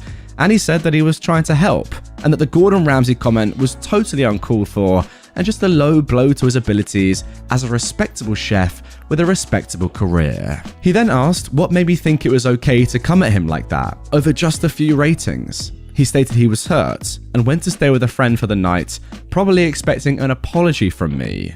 So, am I the butthole? Sorry, OP, you think you might be the butthole? Are you joking? Are you mad? This Gary Ramsay. This Gordon Ramsay wannabe is a total fraud, by the way. I do not care what little license or certificate you've got. Shove it up your Right, don't do that. It wouldn't make any sense. Oh, sorry, it was a culinary art diploma. I still don't care, whatever it is. Doesn't mean you can go around rating my cooking in front of my own parents. Are you joking? By the way, it's completely different. If OP asks for it to be rated, that's completely fine. Like, you can't argue with that. You've asked for it. He's done it. That's calm. The problem is, OP didn't ask. Why are you rating it, you f***ing loser? Just eat the food, shut up, go to bed like a good boy. Moving on now to our second post. Am I the butthole for saying I prefer sushi to children? Okay, so straight to it. My husband and I, both in our early 30s, have been together for over a decade and made the decision not to have kids. Don't get me wrong, I like kids. I've got nieces and nephews, we just don't want them for our own reasons. He had a vasectomy, which only a few people know about, and now the whole internet. Anyway,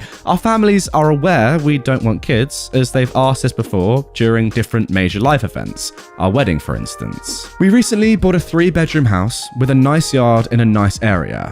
Excited to show our new home to family and friends. Major upgrade to our previous home, we hosted a housewarming. During the party, one of my siblings-in-law, Alex, made a few indirect comments about all this space, and that kids would love it in our house, etc.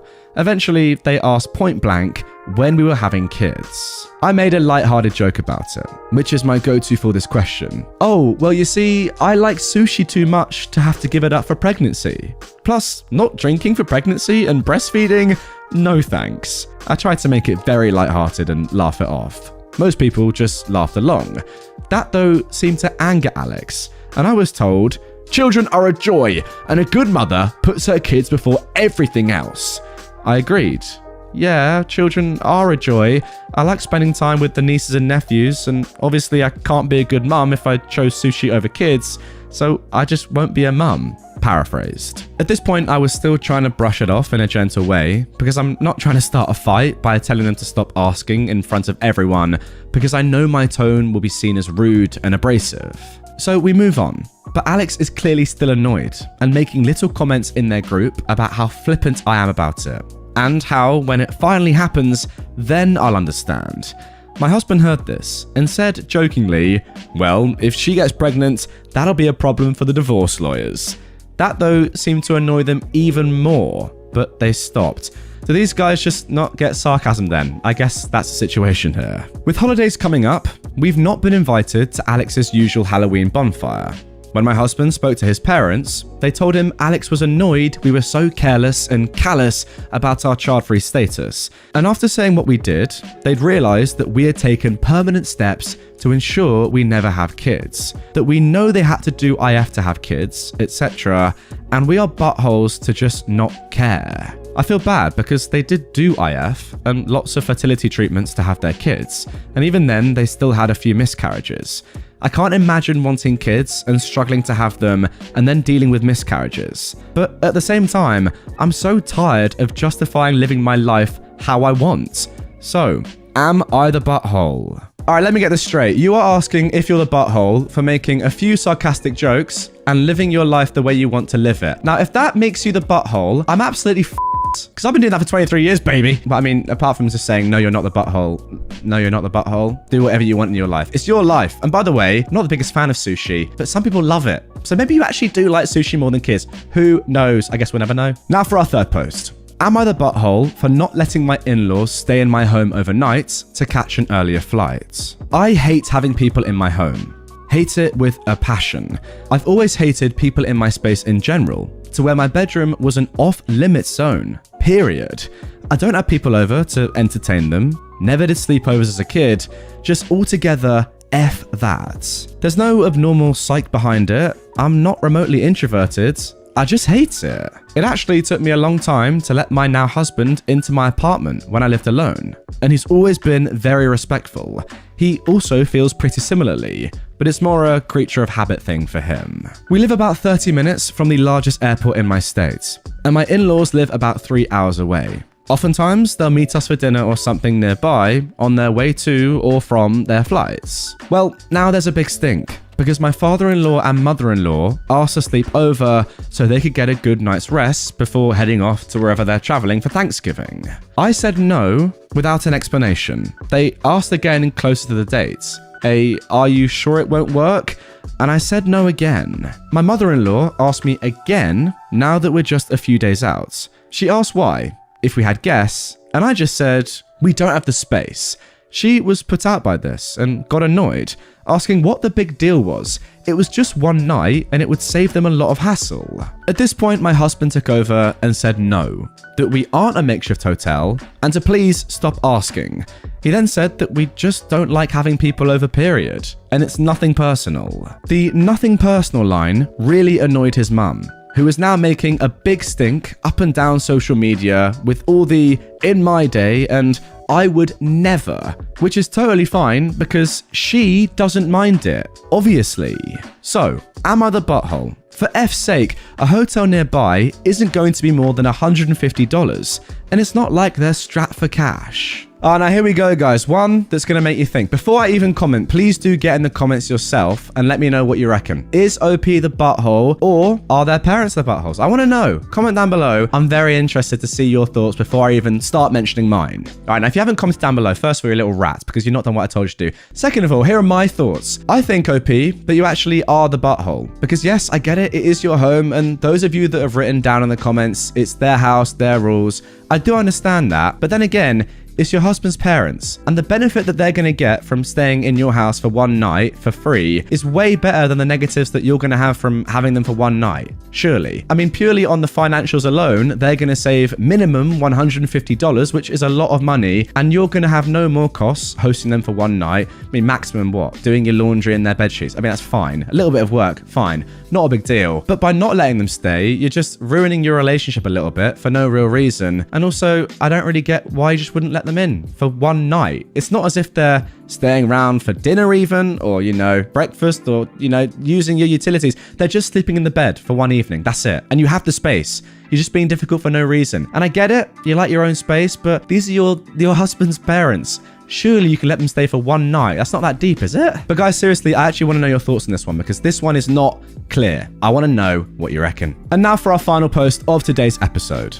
Am I the butthole for wanting my husband to turn off the lights and faucets? I'm not sure anymore, and I think I've gone insane. I'm posting here out of desperation because I've been having this discussion with my husband for months. I used to think I was reasonable, but his inability to understand makes me think I'm insane. Please, help me with your objective feedback. Well, don't worry, I am as objective as they come. My husband and I live together in an apartment. I go to work every day at 7 a.m. and by the time I get home at 7 p.m, the lights are on in every room and the water is running in the kitchen and the bathroom sinks. According to him, they are on all day, every day. I cannot work from home and we're wasting a lot of money. I've asked him if there's any reason he needs to turn them on all day, but he tells me that it's impossible to turn the lights and water off. What am I reading? When I told him it is not impossible because he can turn them off using his hands, he says, but you have hands and you choose not to work as a mechanic. so I also can choose not to turn it off. Is this serious? What? I tell him that's different because it costs money and it's bad to waste resources. But he insists it's the same thing because I can technically be a mechanic but choose not to do so. So why does he have to choose to turn off the lights? When I'm at home, I turn them off after him, and it doesn't seem to cause him any discomfort to have them off, but he just refuses to turn them off himself. When I talk to him about it, he says I'm nagging him and that I should leave him alone. Is he right that I am wrong? And is his mechanic analogy accurate? By the way, we are a single income household, and I know he could be paying less for bills if he'd stop leaving things on all day long. OP, you listen to me and you listen here closely. Have you married a 2-year-old? What is this logic that I'm reading in front of my poor eyes? I feel bad for myself because I had to read that. And I feel bad for you because you just listened to it, dear listener, viewer. But what was that? I mean, seriously, what is it? What is this mechanic analogy? It's the analogy I've ever heard in my life. And trust me, you guys that know me well know that I've heard some bad analogies in my time. That's at the very top. There's nothing more that I can say to that. Turn the lights off and turn the sink. But to be fair, the lights, like, who cares? Yeah, it's good to turn the lights off. I quite like having a bright house, so I do keep some lights on in general when I'm the only one at home. But the water? You're just having the taps running for what? Do you like the noise of it? Are you a fan of waterfalls? I don't get it. I really, really don't. Obviously, again, OP, not the butthole. Are you joking? Am I the butthole for uninviting my transgender sister from my wedding? Some background. I have a trans sister who came out to us around a year ago, but had been on hormones for longer and hid it from us until she'd moved out into her own place.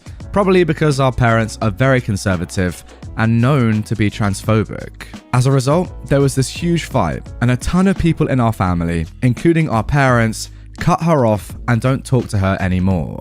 I like to think that I've been pretty supportive of her so far, using her pronouns and her name and all that, which has been hard considering our family gives me rubbish for doing so. I even make it a point to visit her every so often, while she hasn't seen most of our family since last year. I also promised her that, if and when I got married in the future, she'd still be invited, despite any tension with our family. Me and my fiance got engaged a while back. My parents, especially my dad, absolutely adore this guy.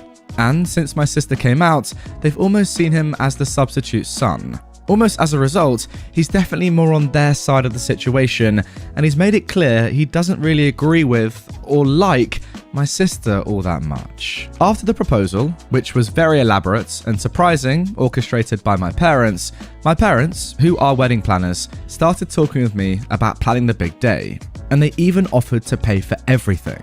I mentioned wanting to invite my sister, and they shut the idea down immediately, talking about how she disrespected the family and cut them off and all that. They basically gave me an ultimatum: have my wedding planned and paid for by them, or have my sister there and they don't come at all. I took my parents' offer because I can't really afford to pay for an entire wedding, and because my fiance pressured me to accept it. I broke the news to my sister and she's very understandably upset, but I'm still inviting her to a smaller after party over Zoom so we can still be together on the big day. I still feel really guilty about this though. So, Reddit. Am I the butthole? Now, my immediate thought here is just that OP is definitely the butthole, but I think it is a little bit more complicated than that. Like, there are a lot of factors going on here. First of all, a wedding is extremely expensive. And if you're getting offered a free wedding from your parents, then that is going to be very tempting just for one person not to go. Not going to lie. Like, think about it economically, it makes sense. Secondly, by not inviting your sister, you are pleasing more people than you're displeasing. Your sister will be the only one left out, whereas your parents will be there, some other family will be there, and also your fiance will of course be there and be happier, it seems. However, in reality, you're definitely the butthole because you're marrying a transphobic person. That's the first thing. Second of all, your parents are a disgrace for being transphobic to their own daughter. And third of all, your sister's done nothing wrong, but she's getting left out just because of how she is. It's an absolute farce, I'm sorry. Like, look, I'll be honest, I was kind of playing devil's advocate there. The fact that you're going ahead with this, like, just alienating your sister, is a disgrace. Have a small wedding. Do it all yourself. Just get your sister invited. Sack off your parents. And to be honest, sack off your bloody fiance, mate. He sounds like an absolute loser. Oh, transphobia in 2022? Unbelievable. And also, OP, I'm sorry, but you say you're very supportive of your sister. Fine. You use her pronouns. You go and see her. Big deal. You've turned her down for your toxic parents and your toxic fiance. If that's supportive, then my name is Barbara Streisand, baby. Now moving on to our next post. Am I the butthole for eating at my boyfriend's family's Christmas dinner? As a child, whenever I was invited to people's houses, my mum told me it was etiquette to eat the food they made. She'd always tell me to put a considerable amount and eat all of it, since it would be rude not to. First, she said it'd be wasting food, and second, it would seem as if I didn't enjoy the food, which is mean, since a lot of effort was put into making it. I've always followed this rule and thought it was true. If I cooked a buttload of food and no one ate it, I'd be heartbroken. My boyfriend of 7 months invited me to his family Christmas dinner. Now, I've met his parents very briefly, but nothing too formal. Anyway, we get to the food and I was pretty hungry and everything looked really amazing. I made sure to fill my plates. Not overfill, just equal amounts of everything on the table. I ate it all, and to be honest, I was pretty stuffed. His mother then asked me if I wanted seconds. There was still a lot of food on the table. I took her up on the offer and put a bit more of the pasta salad on my plate. My boyfriend gave me a strange look, but I thought nothing of it at the time. Dessert comes and I chose to eat a slice of cheesecake. We then had a coffee, all sitting around the fire and telling funny stories. Everyone seemed in a very good mood and everything was great. After everything, I was honestly so happy because I was worried about dinner and meeting his parents, but I thought that everything went well. We left his parents' house in separate cars, as I came directly from my parents' house to his. We reached my apartment, and I can tell that he is totally annoyed. I asked him what was wrong, and he just blew up in my face that I had no manners, telling me that he'd never seen me eat as much as I did at his parents' house, and that it was so embarrassing. After further prying, he said that in his culture, when you eat a lot at a person's house, it is disrespectful, because you should never go to a house on an empty stomach. He said it makes a person look desperate, and there's a language barrier between me and him. And he said, in a way, that I was fat, but not fat. Honestly, I didn't understand. He said on the car ride home that his mum was talking about how embarrassing and unmannered I was to eat so much. I told him that she told me to have seconds, and he said that's done to be a good hostess, but a guest should never take up on that offer. He said it would have been fine had I declined dessert, but because I hadn't, that made me look even more fat. I explained to him my reasoning, but he called that BS. I honestly feel terrible, but I told him if he explained to me beforehand, I wouldn't have eaten so much. But he said he thought it was common knowledge. It's been 2 days, and neither of us will really talk until the other apologizes. I know it's petty to not apologize, but I sincerely don't think I did anything wrong, but I guess that's why I'm here. Yeah, this one, unlike the first one, is pretty clear. OP's done nothing wrong here at all. I'm sorry. Like, if you're offered seconds and then you have them, that's not impolite. That's just doing as you were asked, I guess. Like, that's so weird. Like, you're absolutely right. If no one else eats the food, it's just gonna be a waste. So yeah, if you're hungry and you want some more, you're being offered seconds, have some. I don't see how that's you being fat or disrespectful to someone's culture. That's ridiculous. Is that a cultural thing? I'm sorry, but last time I checked, being offered seconds and then not taking them is not really a cultural. I mean, look, maybe I'm wrong here. Let me know in the comments down below. Seems pretty ludicrous to me. Like, if I put myself in that situation, if there's loads of food still left on the table and I don't take seconds, that's probably slightly rude in my head, right? Like, there's loads going. It shows that I like it if I have seconds. If I don't take more, then maybe they think I won't like it. Like, how would you ever know the correct thing to do here? Not that it is correct. Definitely not the butthole. Let's move on. Now moving on to our third post. Am I the butthole for getting my daughter's ears pierced without telling my husband? For some context, me and my husband welcomed our daughter several months ago. So far, we've agreed on every decision made regarding our daughter, but the topic of piercing her ears came up, and he said he didn't like the idea, despite me explaining that 1, it's a normal thing for babies, and 2, it looks pretty. 3, no, it's not cultural, we're both white, but it's a great new experience IMO. He said that he needed to think about it, but weeks went by and he hasn't said okay yet. Mum suggested that we do it behind his back, and he'll then come around and see for himself that it's a good thing, since he was having doubts and being indecisive. I was hesitant, but I agreed, and chose a day where he was going to be out. Thankfully, it went smoothly, but when my husband came home and found out, he lost his temper and went on about what a major breach of trust I'd just committed and how I should have never decided to do this without him fully agreeing, since he's the parent too. And then he got extra mad that I went behind his back and was being sneaky and untruthful about it. I tried to explain that first it was my mum's idea and I didn't think he'd overreact like that, but he insisted that what I did was not okay and that I overruled him as a parent and damaged the trust that we have. I also put our daughter through pain and discomforts. I had an argument with him and told him he was acting like this is just his daughter. I'm the mother, and my opinion does have a heavier weight than his to some degree. He got offended by that and went to stay with his mum, who called and berated me for going behind our son's back and treating him as a less than when it comes to our daughter.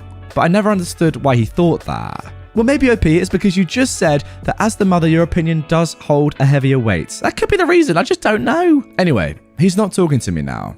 I think he's being selfish by saying he needed some time to think about it and trying to stall without considering my point of view. My mum is on my side here, but he and my in-laws said I screwed up for making such a decision without his okay and going behind his back to get it done. So, am I the butthole? Well, you know what, let me just think about that for a second. Yes.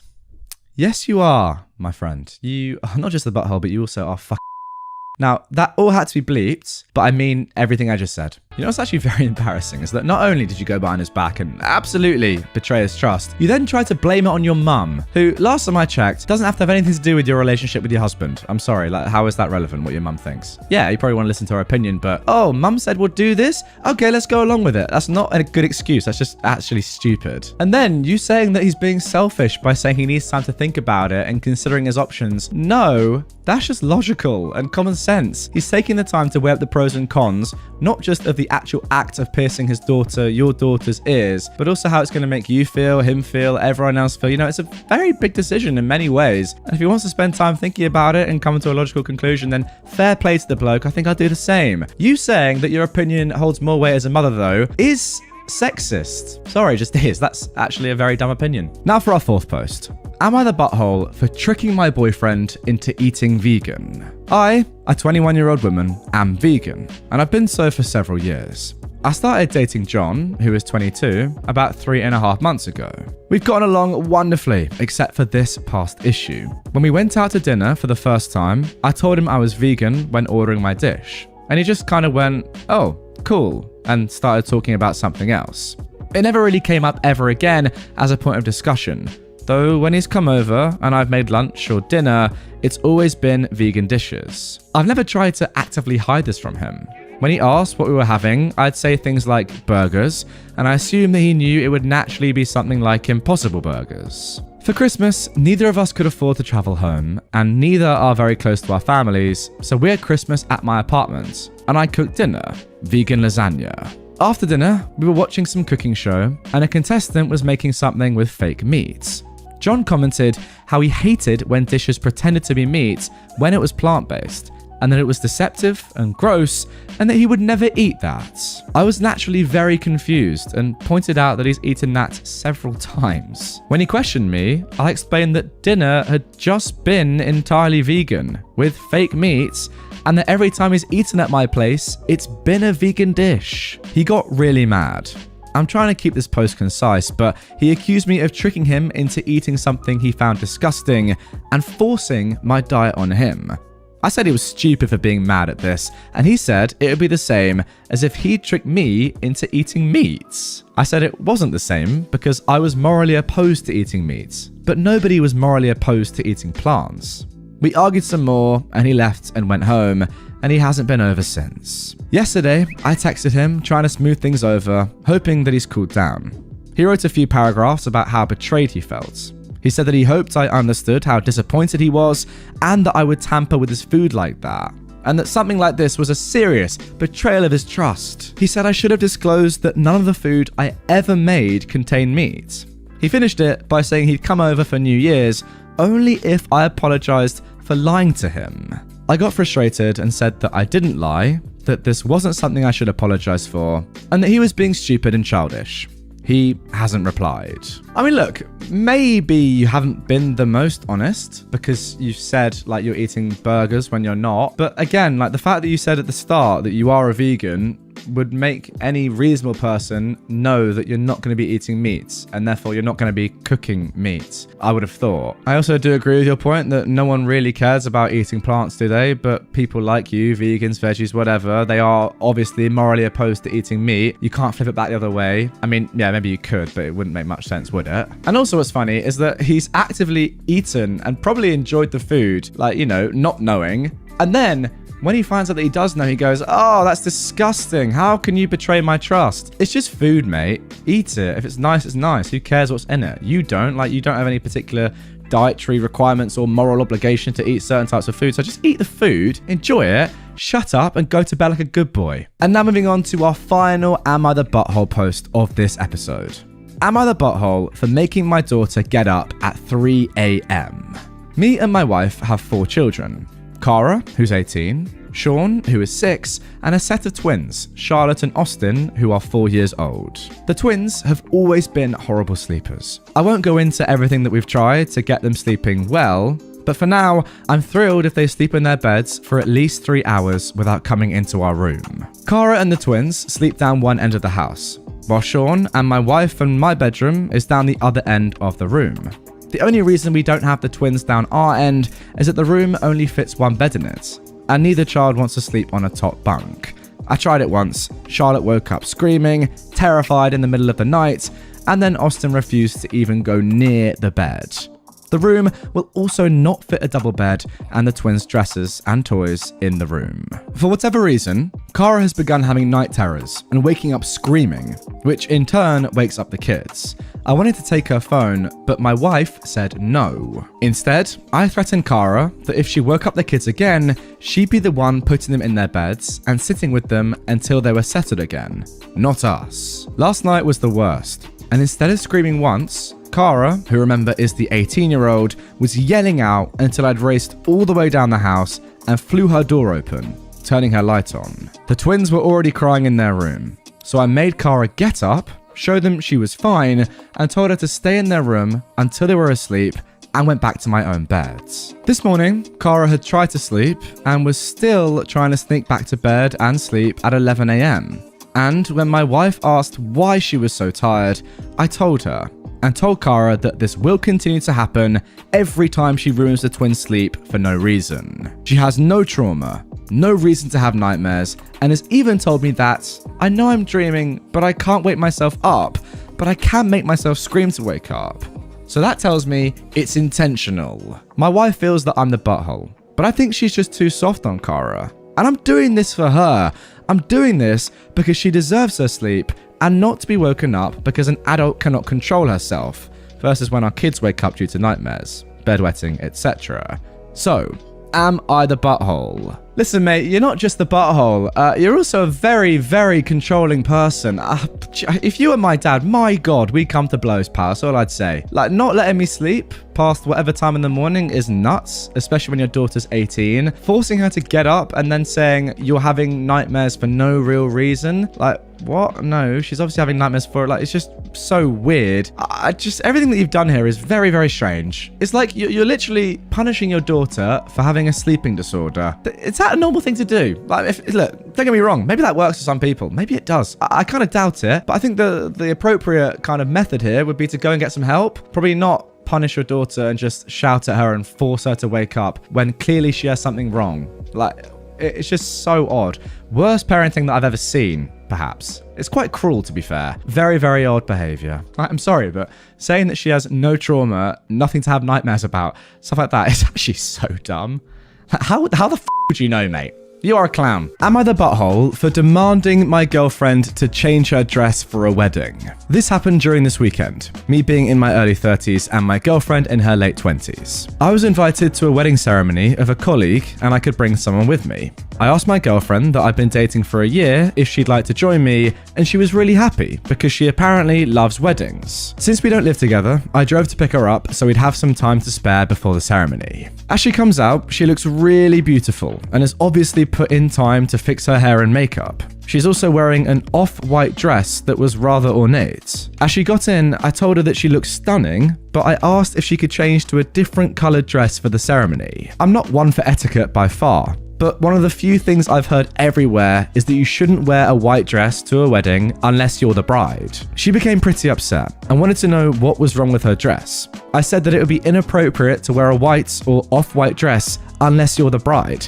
and that it's like wedding law or something, trying to be lighthearted about it. She rolled her eyes and said that was an outdated tradition about women and virginity, and that when her friends got married, everyone wore white, and that it's not a big thing anymore. I told her that I don't know what the dress code is for this ceremony, but since it's not saying all white clothes, I still think she should change to another color, but white or almost white. I told her that I don't know what the dress code is for this ceremony, but since it doesn't say all white clothes, I still think she should change to another color than white or almost white, because my colleague was getting married and we would have no idea how she felt about it. My girlfriend became really upset and told me that I was trying to control what she was wearing and that it was abusive, which honestly made me really upset and hurt. I then said something along the lines of, "Frick, well you shouldn't go to a wedding with an abuser then," and then I told her to F off out of my car. She began to cry and wanted to apologize and give me a hug, but I just told her to get out, which she did.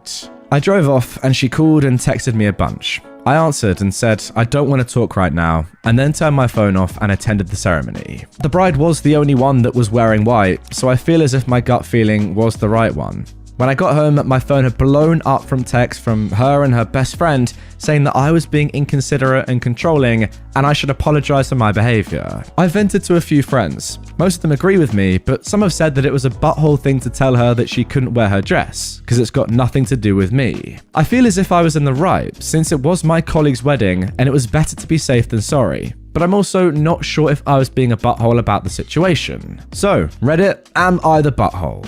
Listen, every man and their dog knows that only the bride wears white at a wedding. That's just like a common fact. It doesn't need to be written down. Don't need to question it. It's just a done thing. It's not that hard to pick any other color on the whole spectrum of colors other than white, is it? Seriously. And yeah, look, I get it. It's going to be annoying for OP's girlfriend to change her dress, and she doesn't want to. No one would want to change their dress that they've picked out, but also how dumb are you in the first place to choose a white dress? Moreover, just because you've been to a white-themed wedding before doesn't mean that all the rules of not wearing white at a wedding suddenly go out the window. How dumb would you have to be to wear white? It's ludicrous. Yeah, you probably went a little bit too far, I'll be honest, OP, in the car. Didn't need to abuse her and all of that, but she wasn't really getting the message. I don't know. Gotta tell her somehow. Am I the butthole for taking off my leg and making someone look dumb and feel uncomfortable? I am a 21-year-old woman, and I was in a very bad car accident about 3 years ago. A drunk driver ran a stoplight, cut off a semi-truck, which then crashed into me, sending me crashing into 2 different cars and then ultimately into an embankment. My car was mangled and my leg was crushed, completely destroyed, and it had to be amputated. I also lost a couple of fingers, the tip of one and all of another. On top of that, I'm left with some gnarly scars that used to bother me, but I'm learning to deal with them. I got a couple of different insurance payouts and some pain and suffering money, in addition to my medical bills being paid. And with that money, I purchased a custom-made leg to take the place of the one I lost. When I have pants and shoes on, you can hardly tell unless you're really looking. I still limp, but some days I don't have as pronounced a limp. Earlier today, I went to the store with my boyfriend, my sister, her girlfriend, and our mother. I drove. I had to learn to drive with my left foot, but I'm really good at it now. I also bought a new car with my money and had to go through a ton of therapy to get past my PTSD, but I'm doing well there now as well. So, I drove us, and because of my injuries, in addition to my leg, I also have chronic hip, neck, and back pain, and some issues with my lungs from the time spent intubated in a medically induced coma that led to pneumonia. I have a handicap placard for my car. I have trouble walking without getting tired, so it really helps to park close to the door. Today I did so and unknowingly took the space from someone who was circling back around for it. Apparently, the man had been looking for a close space and had missed the one I took and went down and around. He was still on the other aisle when I pulled in, so I didn't cut him off or anything and had no way of knowing he wanted that spot. He parked in the yellow stripe zone and got out and immediately began confronting me about stealing a space from people who actually need it, how I'm just some kid who's got no respect for those who are truly sick and suffering. He then ordered me to move. My group was urging me to just walk away, but this has happened before, and once the police were even called.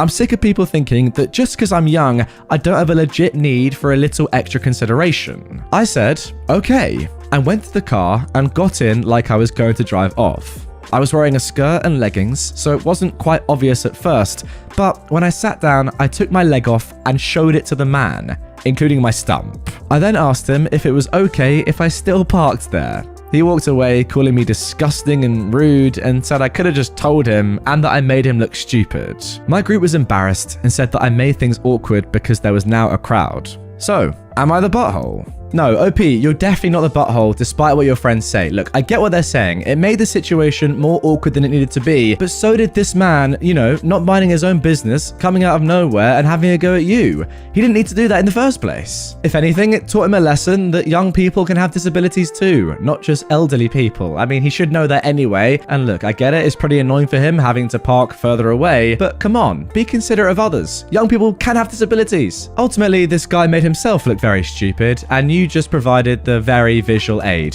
which was funny. So well done. Am I the butthole for going home when my wife didn't let me into the delivery room? My wife gave birth a few days ago. We had what I believe to be a fairly standard pregnancy, and I did my best to take care of things and make it easy for her. I took her to the hospital when she was due, and her sister and mother met us there. The problem started when she was taken to the delivery room. She asked the nurse for only her mother and sister to be allowed in the delivery, and then told me that she wanted me to wait until I've delivered and calmed down before letting me into the room. I was kind of shocked and didn't want to make a scene, so I just said, okay, and sat down in the waiting room. We hadn't really discussed the plan for the hospital, and I had no reason to think I wouldn't be there when my son was born. I texted her sister to see if she knew my wife was going to do this. She said no. I told her to ask if my wife was concerned about something, because I don't consider myself to be someone who would have made a fuss or made things difficult for her. She texted back after a while, saying that my wife just doesn't want you to see her like this, and then added that she didn't agree with my wife and tried to convince her, but ultimately it was her choice and I should respect her. I sat in the waiting room for 6 hours, getting minimal updates as the labor was fairly slow, and then I decided that there was no point. So I texted her sister that I was going home. I'd meet my son when they brought him back and handled the birth certificate stuff the next day. They came home about 9 hours later, and I was finally able to meet my son. When my wife's mother and sister left, my wife got very angry at me for leaving her at the hospital. I was angry too, but I told her that we can talk about this in a few days because she's just given birth. She wouldn't drop the subject, so I finally told her that she excluded me from the birth of my son for no reason. I didn't see the need to hang around a hospital waiting room for hours doing nothing, and that even her own sister thinks what she did was wrong. She said that there could have been complications and that I needed to be there, to which I replied that I wouldn't have been there because she kept me out of the room and the doctors would have handled any problems anyways. She called me an inconsiderate butthole and has been talking short with me for several days. Her sister told me I should just apologize and move past it because it was a stressful time for my wife, but I think I'm owed a bigger apology first for how I was excluded from my own son's birth. Now this is a tough one. Guys, if you're watching on YouTube, get your comments in down below. Actually, I think this one is just up to interpretation. You can see it both ways. First of all, there's no doubt. Well, is there though? I was going to say there's no doubt that the wife is just a butthole in this situation, out of nowhere just saying, I want to be on my own and not let her husband, and actually the more I say it, yeah, she is a butthole here, that's for sure. But I also do think that you shouldn't have left, OP. Because ultimately something could have happened, and as much as you don't like the decision, it is your son at the end of the day. I think you should have stayed. I don't know, it's a very strange one. It's one of those that you would have thought they would have talked about it before the event, but clearly they didn't, and it's led to this horrible experience. Because on the one hand, I can't really say to your wife, you shouldn't feel that way. Like, if she genuinely doesn't want you to see her like that, that's her own, idea and thoughts, and you can't really argue with that. If she wants her mum and sister to be there and not you, then that's her decision. Ultimately, it is her giving birth, not you. But the fact that that wasn't even discussed in the first point is clearly the main issue here, and ultimately means that you both were slightly in the wrong. You should have figured this out long ago. Am I the butthole for telling my husband that I was disappointed in the gift he had for my son's 16th birthday? For some background, I've been married to my husband Jack for 3 years. I have a 16-year-old son from my previous marriage, and Jack has an 18-year-old son from his previous marriage as well. My stepson and son aren't close, and they only see each other while they visit. But everyone is happy with these arrangements, and there are rarely any issues. My stepson's 18th birthday was a couple of months ago. I wasn't at the party since his mum hosted, but Jack told me he bought him a car because he's been needing it since he's got a disability and will be going to college. I saw the pictures. The car looked nice. Now, my son's 16th birthday took place this past week. My son and I were both excited for the gift Jack said he'd bring, and I hinted to my son that it would most likely be a car, just like the one his stepbrother got recently. It turned out we were wrong, because at the party, Jack's gift for my son was actually a gaming console. My son got so upset that he went to his room and shut the door mid-party. Everyone noticed something was wrong and left shortly. Jack looked confused this entire time and asked what the deal was. I asked if he really didn't know, and he just stared. I told him that my son was expecting something like a car as a gift. Jack asked why, and I told him because my stepson got one for his 18th birthday recently. I bluntly told him that my son was rightfully disappointed, and so was I in this gift, and really thought it was unfair, especially since my son told his friends he was getting a car from his stepdad. Jack argued about the difference in circumstances, saying his son needs the car to drive to college, while my son doesn't need it. And besides, he doesn't have a disability like his stepbrother and can walk or commute. He also said I shouldn't have assumed it would be a car, and I messed up by hinting this to my son. I couldn't help but notice the difference in treatment. I let him know that no matter how he tries to explain his reasons, my son will always feel like he's less than his stepbrother in a way, and what happened now will make it worse, even between my son and his stepbrother, not just Jack and my son. Jack called me unbelievable and said that I should feel ashamed, then rushed out. He's expecting me to get involved and ease things between him and my son, but I decided to give my son time to process this. Am I the butthole for what I said? Oh, I think we have our first proper butthole of this video, guys. Congratulations, it's taken the 4th post, but you know, we're here. We've arrived. OP is the butthole in this situation. I don't see you buying a car for your stepson, so why on earth would you expect your husband to buy your son one? It's very, very ironic, isn't it? And a little bit ridiculous. It's also like very dumb and actually very unfair to hint to your son, that your 16-year-old son, that he's going to be getting a car from his stepdad, knowing full well that you didn't know that. Like, it's out of nowhere. It makes Jack look bad. It's just not a good thing to do. And also, it's clearly massively upset your son. You know what's crazy is that your son is now going to be disappointed with a gaming console, something that most people would absolutely love for a birthday gift. He's 16. He's got no need for a car. His stepbrother is 2 years older. It's his actual father, if that means anything, and he has disabilities, so needs a car. It's ludicrous. OP, you're definitely the butthole. Am I the butthole for yelling at my husband and telling him to get over himself after he threw away my tampon box? I'm 27. My husband is 30. We've been together for 3 years and have been married for 2 months. So, here's a thing. I used to use pads for my periods, but recently was able to start using tampons. I've got medical problems. Now, in comparison, tampons work 10 times better for me, especially when I'm outside, say like at work or traveling. My husband Ryan hates them. He never truly gave a reason other than just say he doesn't feel comfortable with me using them. I didn't think it was a big deal at first, since he said he hates a lot of stuff that I do, but puts up with it anyway, except for this. He asked that I go back to using pads, but I made it clear, since it's my body, I get to decide. He threw away some tampons he had access to, and I was getting upset. But to keep the peace, I just bought a box and hid it away from him. He somehow found that and threw that away. I didn't find that out until I had my period yesterday and realized I had no tampons to use. I was tired and too stressed. I just yelled at him after he admitted to throwing away the whole box. He argued that I already knew how he felt about this stuff, and yet I decided to still keep it around. I lost it and told him he had no right to do this and told him to get over himself already. He stared at me, almost about to tear up or something, then walked out. He later went on about how we, as a couple, should take each other's discomfort into consideration and said he already tried to speak to me about those tampons, yet I brushed him off and insulted him and verbally abused him. He also said that if I still insist on using them, then I should do it while I'm outside the house. But I said that it won't happen. I feel bad for how it played out, but I was just at my wit's end and in so much pain, I lashed out. Did I go too far here? Does he have a valid point or not? Yeah, that's probably one of the dumbest posts I've ever read. on this subreddit. Throwing away your partner's tampons. Pretty good stuff. I know no man in the world, apart from this guy, who we've just met, so, I don't know too much about him, who has a problem with females using tampons. That's the most ridiculous thing I've ever heard. I don't care what you use. Do whatever you want. As OP said, it's your body. You can choose to do whatever you want. I'd also prefer not to know. Why would I care? It's like, out of everything going on in the world right now, the last thing I care about is what this woman is using down there. Like, why does that matter to anyone? Why does this bloke not like it? Ryan, you are a loser. And that's that. And there we go, guys. That is going to do it for this extra special, very long, I must say, episode of r/am I the jerk.